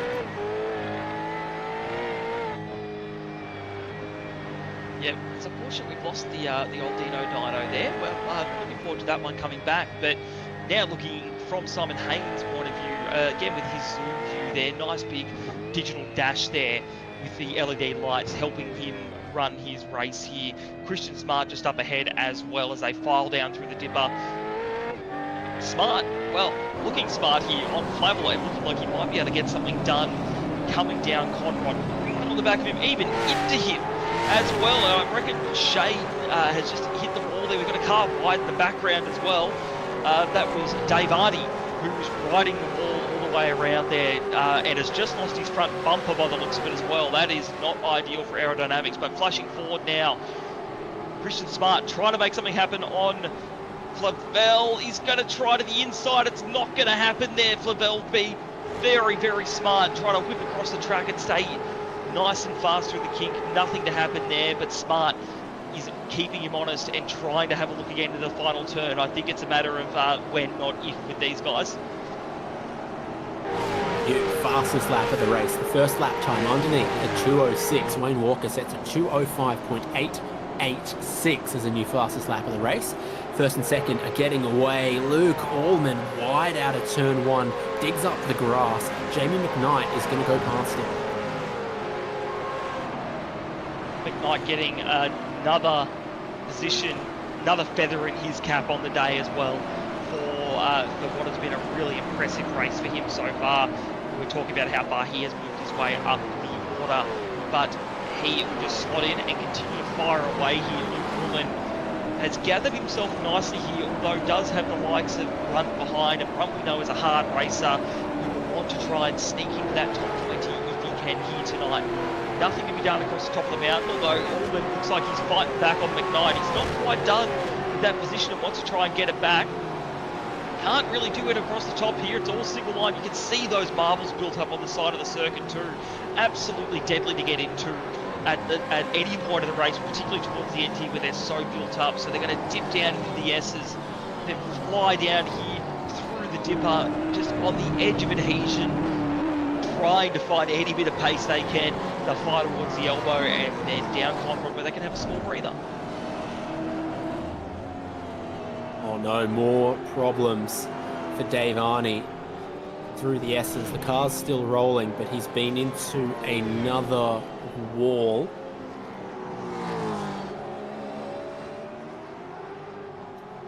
Meanwhile, Chad Lewis is out of the race. He's gone also into that end section of the tyre barrier at Forest Elbow. But also Dave Arney explored. Another lap completed. Wayne Walker and Ken Latta, first and second, driving away from the field. Dan Hall trying to control the pace in third place. That's where the buzzing hornets are at. With quick drivers like Paul Young, John Latham and Brian Borg right behind him. That's it. We've got this replay here of Dave Arney. Yep, so he's just run a bit wide there. Now he's missing that front bumper, so I think he's just done that to try and get out of the way of the field at that point. You know, these supercars aren't massively aerodynamic machines, but the front bumper does still have an impact on your ability to turn and go fast. And unfortunately for Davey, he's just had to get out of the way to let everyone race through. Now, back to live images.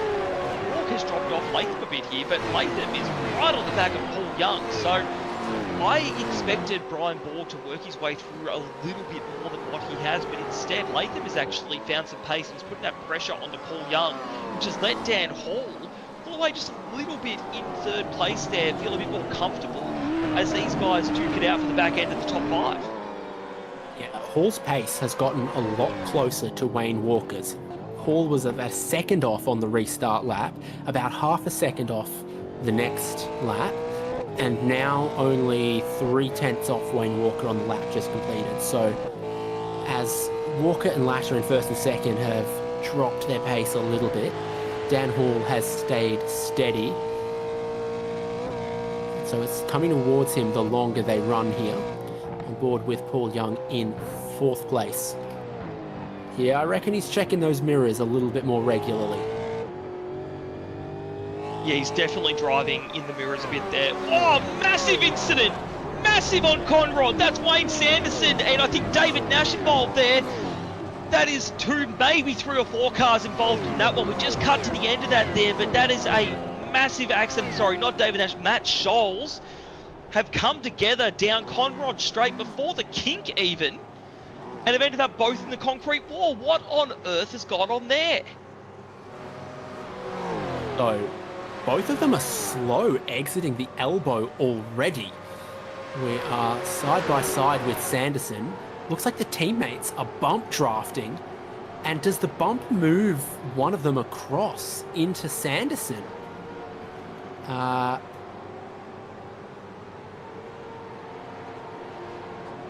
think Scholes like was getting bump drafted there.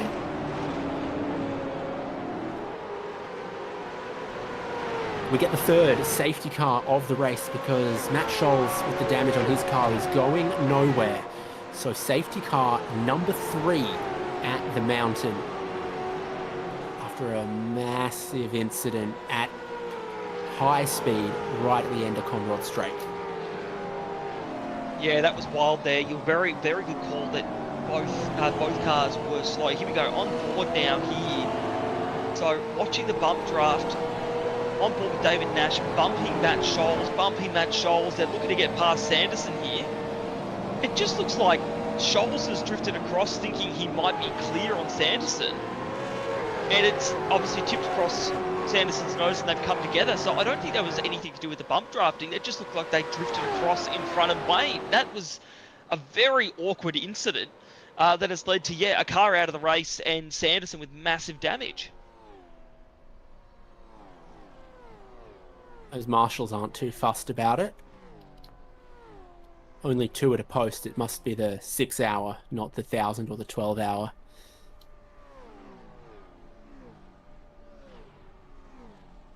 Yeah, there goes the field now. Is there any drivers you can see taking a new set of tyres here? Will the leaders drive past pit entry? Yeah, I don't think so, because we talk about track position being king here. We're going to go green again with probably only 6 or 7 laps left in this one, maybe 5 or 6 laps. I just don't think you're going to have the time with a fresh set of tyres to really get them working and get some passes done. I think your best bet is cool off your current set, sit behind the safety car, and then have another crack at it while you've still got the track position that you've got at the moment. Anderson has been in. Dave Arney has a black flag, and I suspect that might be incident points for the number 700 that we've seen grazing the wall and spinning today. So, yeah, almost no one thinking that a new set of tyres is what they need. We're going to take another look from Sanderson's perspective, I think. So the teammates are closing in there. Scholes, I think it's almost like they both track towards each other. Sanderson's not leaving as much space at that point as he was earlier. At the same point that you always move around laterally a little bit when you're being bump drafted.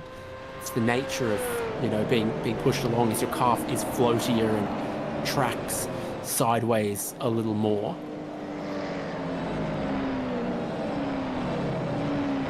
That'll be a hard one for race control to unpack, I reckon, because it's just clumsy. But also you've got not only the bump draft, you've got the bumps on Conrod as well, and you've got then you've got the kink coming up. So you're trying to go side by side through there with 3 cars, trying to fit into 2 cars worth of space. So yeah, unfortunate one.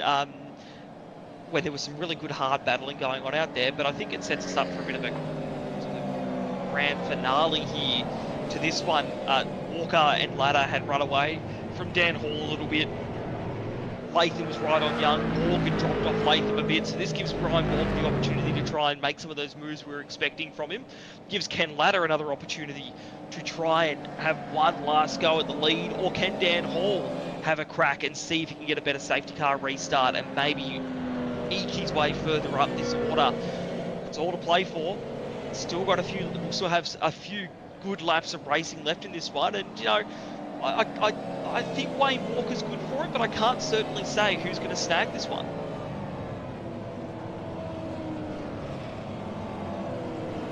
Nobody electing to pit except for Wayne Sanderson with damage, and Chad Lewis rejoining the race after a 7-minute pit stop.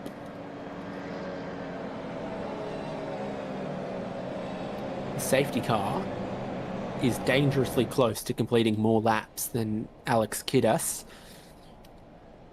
in this one. We are on lap 33 with 8 more to go, 7 more next time around, which is when I expect we will restart. Yeah, it's been a pretty wild night on the mountain. You know, we've seen there's been people blowing engines, there's been incidents like that one on Conrod, there's been incidents that haven't caused safety cars as well. So it's not just been we've had 3 safety cars, but that really doesn't tell the story of some of the craziness we've seen. And Mount Panorama, it just has a way of generating that sort of excitement, and whether it's racing or incidents, it's just, yeah, it is always good for it and a great way to start our season here at V8 Veterans. But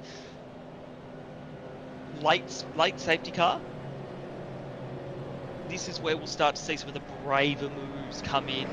When you know the race is coming to an end, this might be your last opportunity to get something done. And, you know, watch for some, particularly early on before that field spread comes into effect. You know, you talked about field spread earlier on, Hainsey. We could see some pretty wild moves coming once we go green again.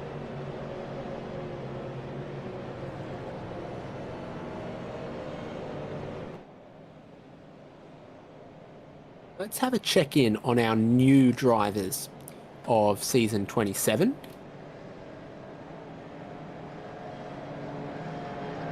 I'm looking for the list. Here's the list. So it looks like new is Phil Manuel, Damon Fisher, Matthew Stoyles, and Simon Hetterscheid. Promoted is... Returning is Morgan Latham, Stuart Hall, Scott McKenzie, Alex Kiddis, Shane Randall in yellow. So definitely Matthew Stoyles I've just seen go to pit lane. Shane Randall in 21st. Plenty said about him so far, Brock. Yeah, Shane has been in the wars tonight. He's been involved in incidents, in battles. He's actually, I've got to say, he's done really well to be still where he is, considering how much adversity he's faced tonight. But I do like that Cooler Master livery for the Infinity Motorsport car, and certainly having an exciting race out there.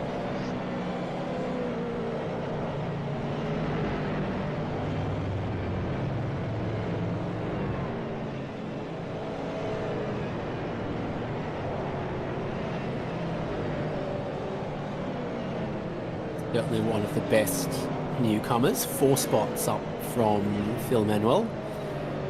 266 Sim Racing representing in Season 27. Luke Allman now under that banner, a bunch of other drivers as well.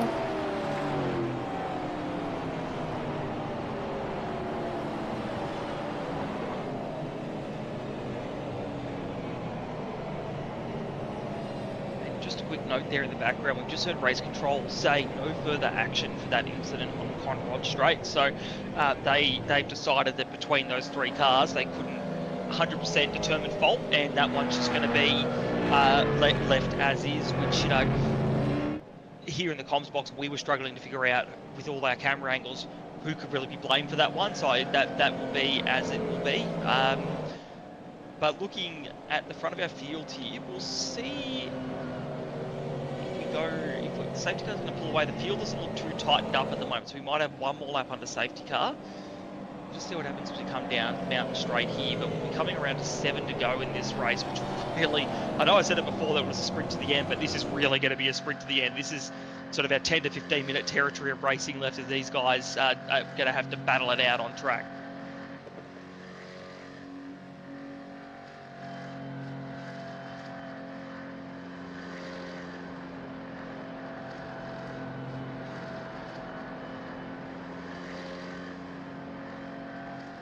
On board with the safety car, it's about to zip away.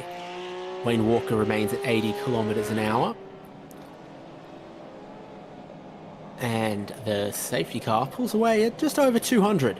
So it is off like a scolded cat. Straight out of here. It's looking at the graphics updates. New grass textures, but I think they've kept Robbo's letterbox down there.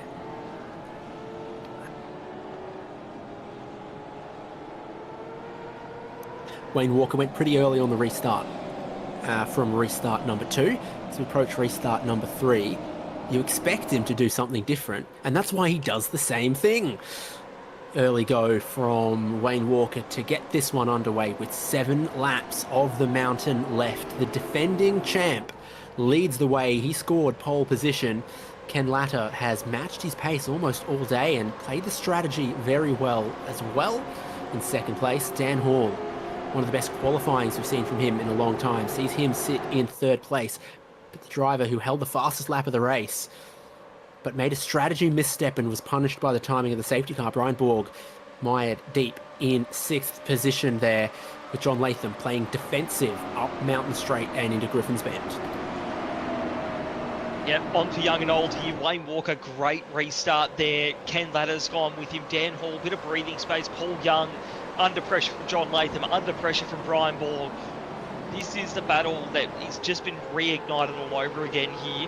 Borg was really fast on the restart last time as well, but couldn't do anything with it against Latham. So we're going to have to see on this restart, can he actually get some moves done, get into that top 5 and hunt down that podium with only a handful of laps left to go here. Again, looking fast on the restart with his cool down tyres and car. On board with John Latham's pedal cam here, which we got a full lap of earlier on. Love seeing it here on the restart from the rear-facing camera of his car as Borg is just ever so close to doing some Morse code on the rear bumper as they fire through now down into Forest Elbow. Take them around to Conrod and see if there's anything that can be done there. Borg right up behind him, using the wiper to get rid of some of the grit and dirt. Nearly hits the wall there, and they will accelerate down towards the kink and the chase. Today's colour is blue, shape is oval, word is Ford, and animal is pony. We're looking through the Mustang window. Breaking into the chase. Wayne Walker still leads. Kenneth Latta, another, whoa, problem though from Latham as he's off through the chase. The number 24 is going to rejoin, but not before losing some spots and needing to serve a slowdown penalty. Dan Hall holds third.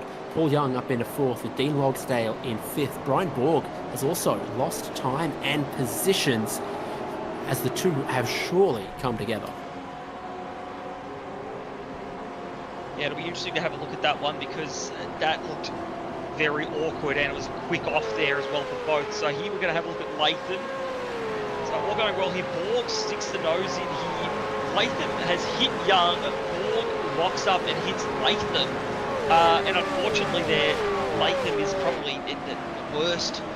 He comes off worst out of that one there, but I feel like Borg might be in a little bit of trouble there with that lock up and hitting Latham like that. They continue to battle on. And what that starter's freed up, the likes of Dan Hall and Paul Young to battle it out on circuit now for third place. So Young, he's got nothing to worry about. He's just chasing down that third position, seeing if he can get it tonight.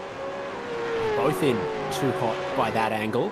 Wayne Walker sets a new fastest lap of the race at 2:05.4. Again, Dan Hall, an 07 on the restart. Not firing up quick as Walker and Latta. But now, not as pressured as he has been before. Paul Young in fourth, Dean Logsdale in fifth. Those are the drivers on our cameras, Hall and Young, just missing Hall, Young, Oates, Nash, Still, Crosby, someone.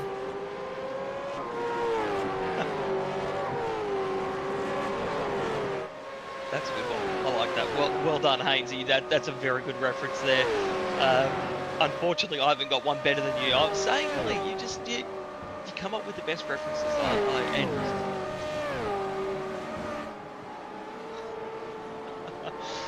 We're hearing in the background, I will say this, and Jay's going to hate me for this. Jay says he has to pay it as well. So we've got to give David his credit there because that was a very good one. As we head back to the racing here with only a handful of laps to go around the mountain, it's still on for Young and Old in the back end of the top 10, where we see the likes of John Latham in 13th. We're watching Ray Smith here as well, who is in 11th place with Hunt behind him, trying to see if he can just snag a top 10. Back to the lead here. Ken Latta has stuck with Wayne Walker really well here. So this is probably the best pace we have seen from Latta all night, and he's really putting the pressure. In fact, Ken Latta has just done his fastest lap of the race, last lap. He is absolutely flying at the moment to stick with Walker and maybe try and pull an awesome move and snag this race win. Last pit stop times for Walker and Latta. Latta might have had to save a little bit of fuel until that third safety car happened, and that might be allowing Latta to just push a little bit harder. Meanwhile, a drive-through penalty has been given to Brian Borg. Wow. That'll be one of the bigger cases. So early in the season to have one of the bigger cases of what could have been for Brian tonight. We saw he had the pace, the strategy didn't go his way, and now that penalty, that just takes him, that'll put him right down the back of this field. So really unfortunate for him, but that'll be one that he'll look back on and learn from, and that'll maybe be a drop round to think about later in the season.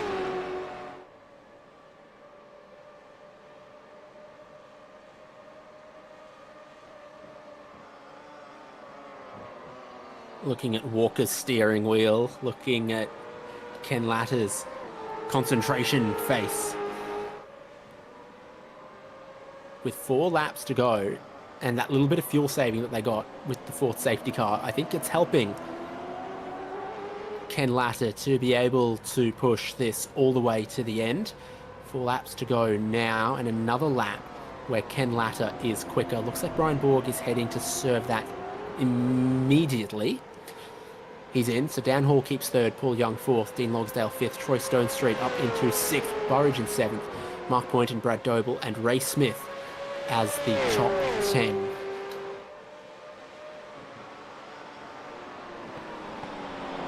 That did some good news stories here throughout the top 10. You know, I know we're looking at our leaders there. We've only got a handful of laps left here, 3.5 to go basically.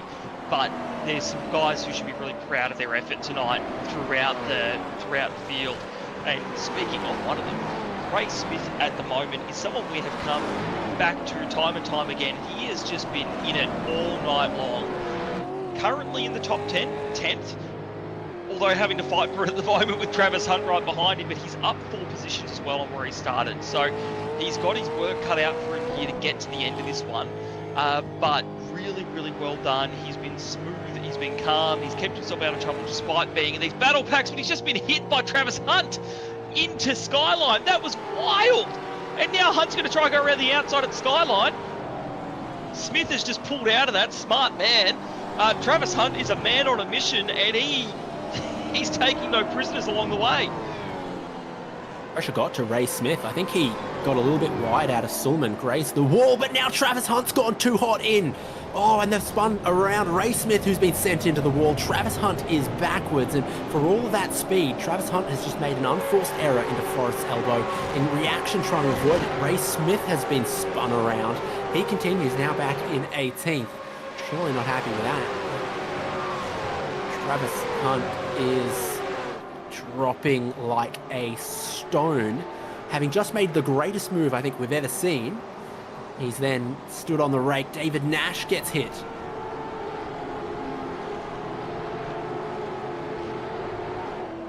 Yeah, it's not ideal. Travis Hunt tonight, we've seen him make a few unforced errors, pushing very hard, and unfortunately it's just led to more incidents.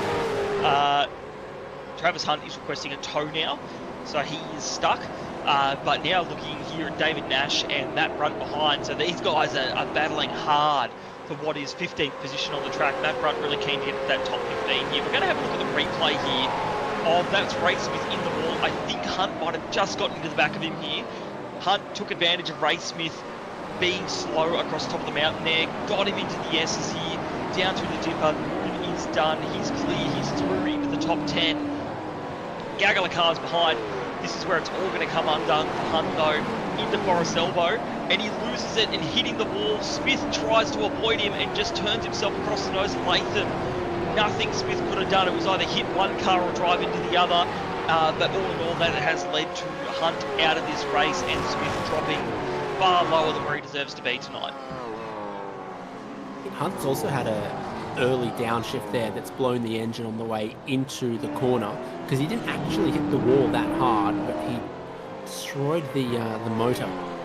So I think we've seen a few occasions of drivers aggressive on the downshift, putting too many revs through the engine in the braking zone, locking up the rear tyres and damaging motors. Behind Troy Stonestreet in 6th place, Chris Burridge has massive wheel spin exiting the elbow, puts him under some pressure with Mark Poynton directly behind.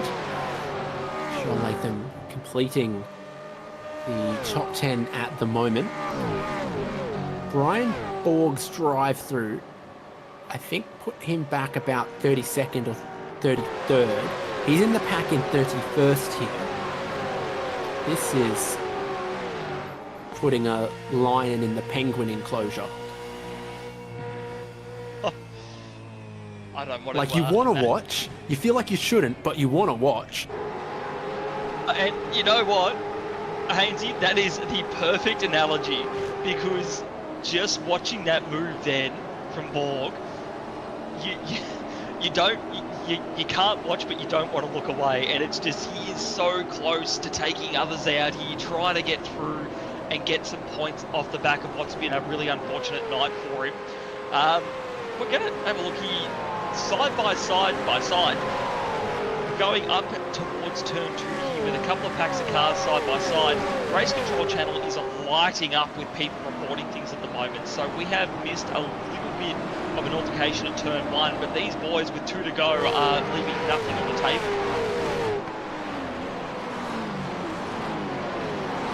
Nash, McKee, a couple others here.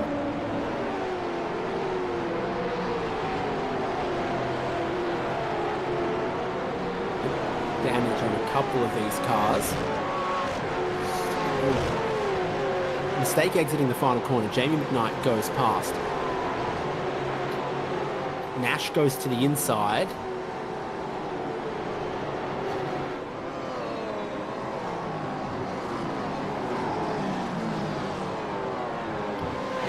I don't know, I saw exactly what McKee thought he was seeing. Wayne Walker has managed to break the back of this. More than a second ahead of Kenneth Latter. Approaching the white flag, Walker has done a runner. Yeah, I mean, look, Wayne Walker, you're not surprised to see him doing what he's doing out there tonight. You know, this is exactly what we saw from last season. He's just, he's almost faultless, really. And he's going to come around to take that white flag in the lead with just enough gap to be comfortable to Ken Latter. That's not to take anything away from Ken. Ken has had an excellent start to the season, and this is what we've been waiting to see from him, a consistent race where he can really show what he's made of, and this has been a great way to start his season. In the background, though, Dan Hall and Paul Young,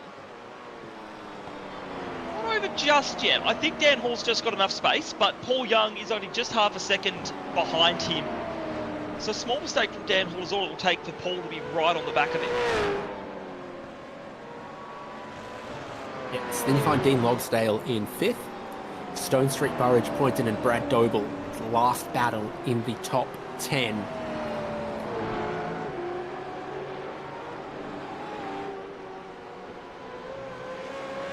That's it. I think Dan Hall's done enough here at the moment.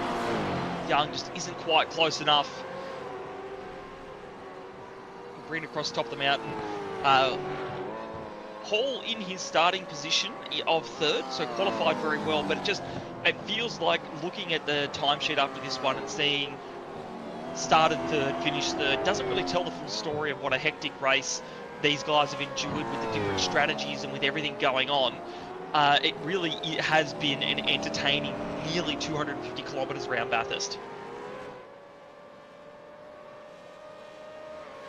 With the number 1 on his car for the first time after his inaugural championship in season 26. Season 27 of RaceKraft V8 Veterans Split 1.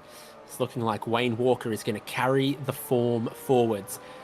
He put his Accelerate Sim Racing Mustang on pole, and he pulled out the pace when it mattered. Drove a good strategy around the safety cars as well.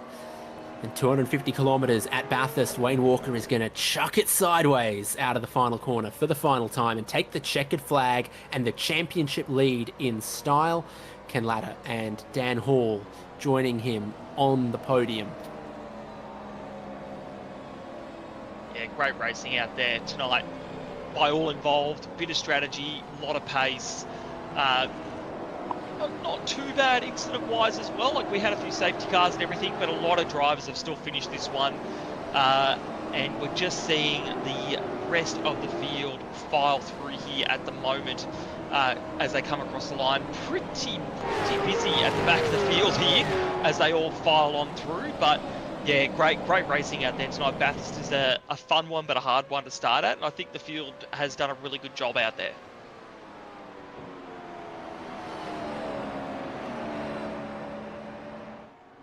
Most positions gained goes to Jamie McKnight, finishing in 12th. Matt Brunt up 18. John Gallen up 18 as well.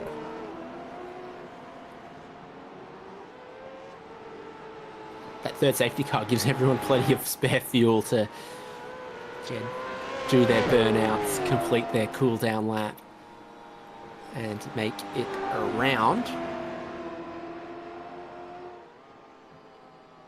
It looks like Shane Randell ends up being our best new driver for season 27 with the 18th place.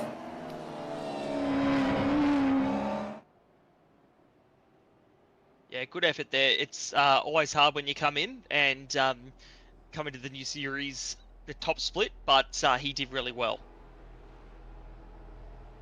41 laps, 250 kilometers, and 3 safety cars later. Wayne Walker is the winner of the opening round of season 27 of Racecraft Simulations V8 Vets.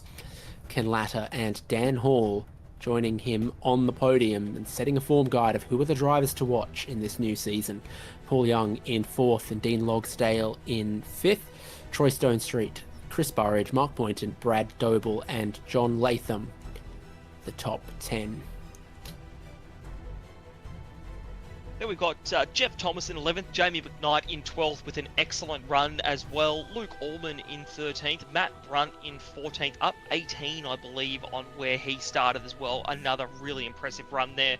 David Nash 15th, John Gallen 16th, Christian Smart 17th, Shane Randell, our highest newcomer, in 18th, Lorne McKee 19th, and then Ray Smith, after that unfortunate accident, rounds out the top 20. Dean Flavel in 21st, Simon Haynes in 22nd, Tim Mulford in 23rd, Phil Manuel in 24th, Greg Sharp in 25th, Damien Cairns in 26th, Stuart Hall in 27th, Damon Fisher in 28th, Brian Borg coming back to 29th place after that drive-through penalty, and Andrew Rushworth in 30th. And we'll roll through here to round out our field tonight. Wayne Sanderson 31st, David Kirby 32nd, and Dave Arney in 33rd rounds out our lead lap drivers. Then we've got Travis Hunt in 34th, Darren Goosey 35th, Stephen Kennedy in 36th, Chad Lewis 37th, and I believe we're heading towards some of our DNFs for the night here. Matthew Stoyles, Matt Scholes, Ricky Hyde round out the 40 here.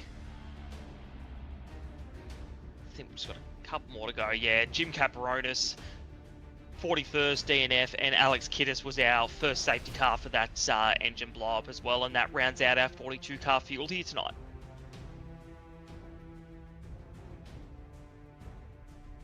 Travis Brand mistakenly joining Split 1 when the spreadsheet says he was actually looking for number 3. Often that's what happens when there's a driver that you see on the entry list but then doesn't race.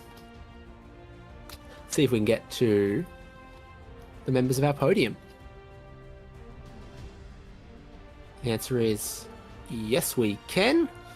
3rd place, Dan Hall, after a great second row qualifying effort, a big drink of fuel at the first stop, and then holding on that pressure on the safety car restarts to finish 3rd, Dan. Yeah, that was a lot of fun. I just could not keep up with those front 2 guys towards the end there, though. They were just far too quick. It seemed like on successive safety car restarts, Wayne Walker and Ken Latta would gap you by a second and a half, but then by a couple of laps later, you'd get a little bit closer to their pace. Are they just... Is that a mental thing? Is it a tire thing? It's probably a skill thing and a bit of a mental thing. Definitely in that first restart, I really struggled with the cold tires, and I was just a bit all over the place.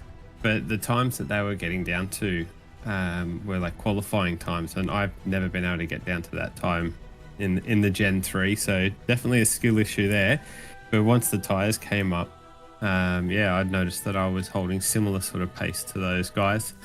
So that's just something I've got to work on and try and work out how to maximize that colder tire run and get the most out of the grip. So with plenty of street circuits and tighter circuits to come, but still with Road America, I think next, a big wide open circuit. Which one's going to favour you the most? I definitely like to. I like the actual race circuits more than the street circuits personally. I think it's more my style. I enjoy driving the street circuits. I'm just not great at them. But Road America is a lot of fun. So yeah, certainly no big hopes for myself. But yeah, I'll put my best foot forward for sure. Well, it's an exciting start to the season, even if a couple too many minutes maybe were spent behind safety car. Yeah. But it certainly built the strategy around the early part of the race, and we look forward to 9 more races of seeing how you can go. Yeah, thank you very much. Dan Hall joining us from 3rd place. 2nd place, Brock, was Ken Latter. G'day, Ken. Welcome to the comms box, mate, and congratulations on 2nd place to kick off season 27, mate. Talk us through your race. Oh, well, in the beginning, it was sort of going maybe a little so-so, but, you know, reasonable quality. He seemed to sort of have the smarts on me at the start, you know, like in that first opening stints, and I guess in that closing stint, I found a little extra to actually run with him, which was good. Yeah, excellent. And look, got to say, obviously, Wayne Walker last season, he found some pace there that really took him ahead of the field, but tonight, you were right there with him. Has that come with a bit of practice, or are you just feeling a bit more at one with the Gen 3 car? Like, tell us how you managed to close that gap with Walker. Just slaps and just trying to understand the car more, like particularly with the braking and then getting off corners. And because this car, obviously, it runs so much more different than a Gen 2, and I felt that I was more strong with the Gen 2 for my driving style, but this one here, I'm sort of starting to get a bit more of a grips of it, and hopefully I can sort of get a bit more, you know, a bit more practice and leading up to these races to try and be up where I need to be. Hey, it's working out for you so far, Ken, in race 1 of the season anyway. How'd you manage the safety cars out there? Because obviously it was a bit stop-start throughout the race. Was there a strategy there, or was it just trying to get the best start you can and sort of gap those guys behind you? Yeah, well, the first time I got caught a little bit unawares, and then the next 2 times after that, I sort of was a little bit more onto it, just making sure that I was extra ready. Look, I was obviously that it could go anywhere. So yeah, just took it as that. And my final question: what did you think of the car out there? We saw a lot of people really wrestling at things, nearly hitting walls to find the pace. How was the setup? How did you find the car to get the pace that you did out of it tonight? Yeah, the setup was good. It definitely sort of bit in well. Obviously, just try not to overdrive the thing, which is key, and just try not to make any mistakes, because you make one mistake and you sort of blemish the tyre or something like that, and then suddenly you're finding you can't even match that particular guy that you're trying to stay on with. So yeah, very got to be very careful with the tyres and stuff like that. So. No, great insight there, Ken. Look, well done again tonight, mate, on your 2nd place. Is there anyone you want to shout out or thank before we let you go? Well done to Wayne. He drove fantastic again, as he has this season for the start and last season, and Dan for 3rd. All the guys at Fishy, BAR for helping us out, leading up to the end of last season and this season, and yeah, you guys, Race Control, and my sponsors, Too Easy Finance and West End Motor Group, and that's all I can remember because I can't find the actual supporting our sponsors. So thank you. No worries, mate. Enjoy the rest of your night. Well done again, and we'll see you next week. All right, excellent. Thanks, guys.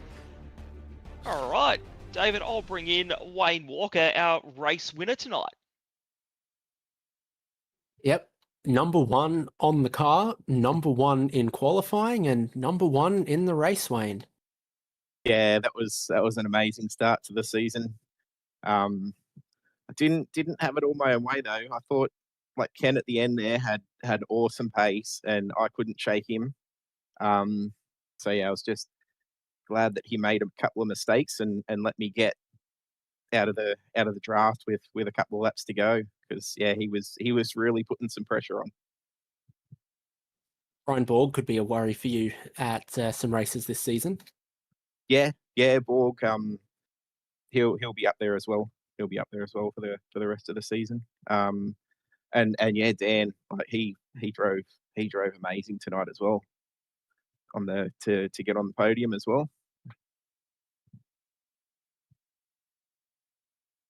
Alliterative first and second names. You've got Brian beaten today. Yeah, no, it's good to start the season off well again. It just takes the pressure off a little bit. You know, if you have any bad rounds at the start, that sort of puts pressure on you for the rest of the season. But if you get a good start, you know you've got those couple of drop rounds that you can afford to sort of drop. But yeah, awesome start. Now, Mount Panorama is an absolute classic and a must for these cars and this championship.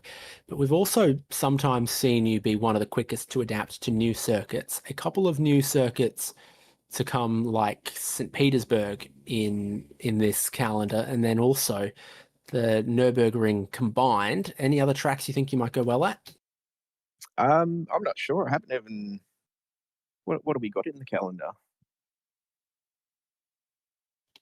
So you're a what are we? live in the moment, week by week kind of guy. Yeah. I've had a look through. There's a couple of tracks I haven't even done yet. Coda. I'm looking forward to Coda, but I haven't actually. I don't even own the track yet. Fuji, I haven't driven on. But yeah, this season, there's not really many tracks that I actually like on there. I think probably Coda. Like I know the track, but yeah, all the others like Road America, Road Atlanta, all them. Like I'm not really that much of a fan of any of them.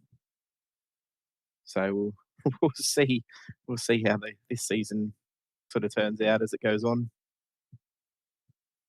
Now, you've had a couple of weeks to celebrate your championship. Did you go outrageously wild on that one, or just pat yourself on the back? Oh, pretty much just a pat on the back. That was about it. Yeah, didn't really celebrate too much. We'd have allowed you to if you did, though. Don't worry.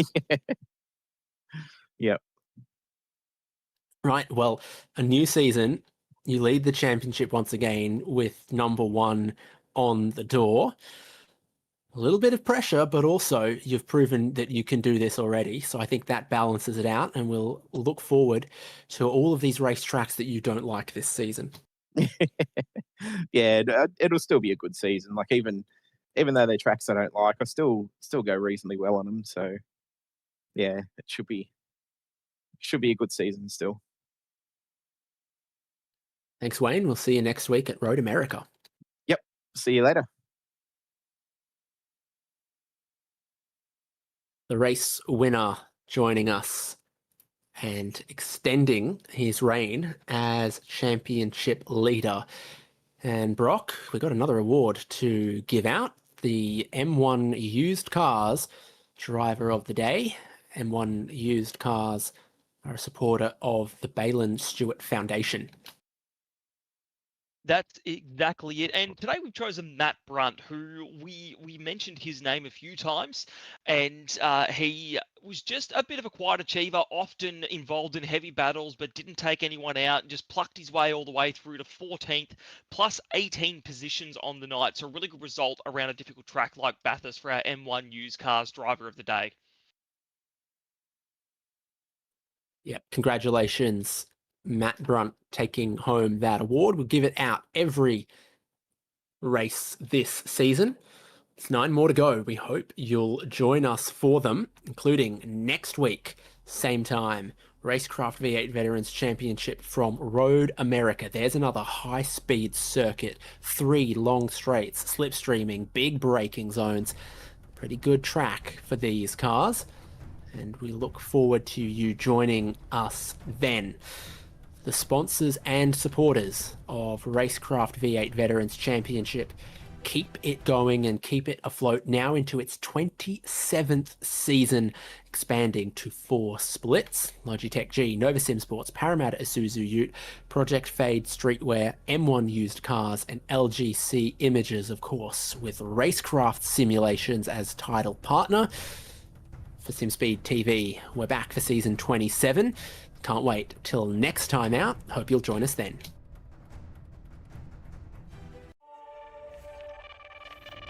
One click is the difference between winning or watching.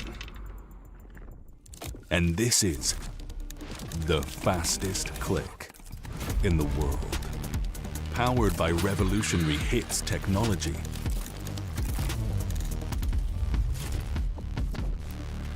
With custom actuation, rapid trigger reset, and click intensity. Tuned to your competitive play. We didn't just evolve the click. We reinvented it. Built on the precision of Hero 2.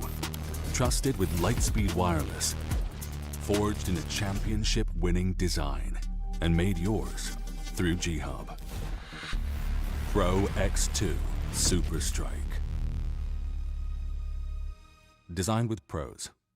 Engineered to win.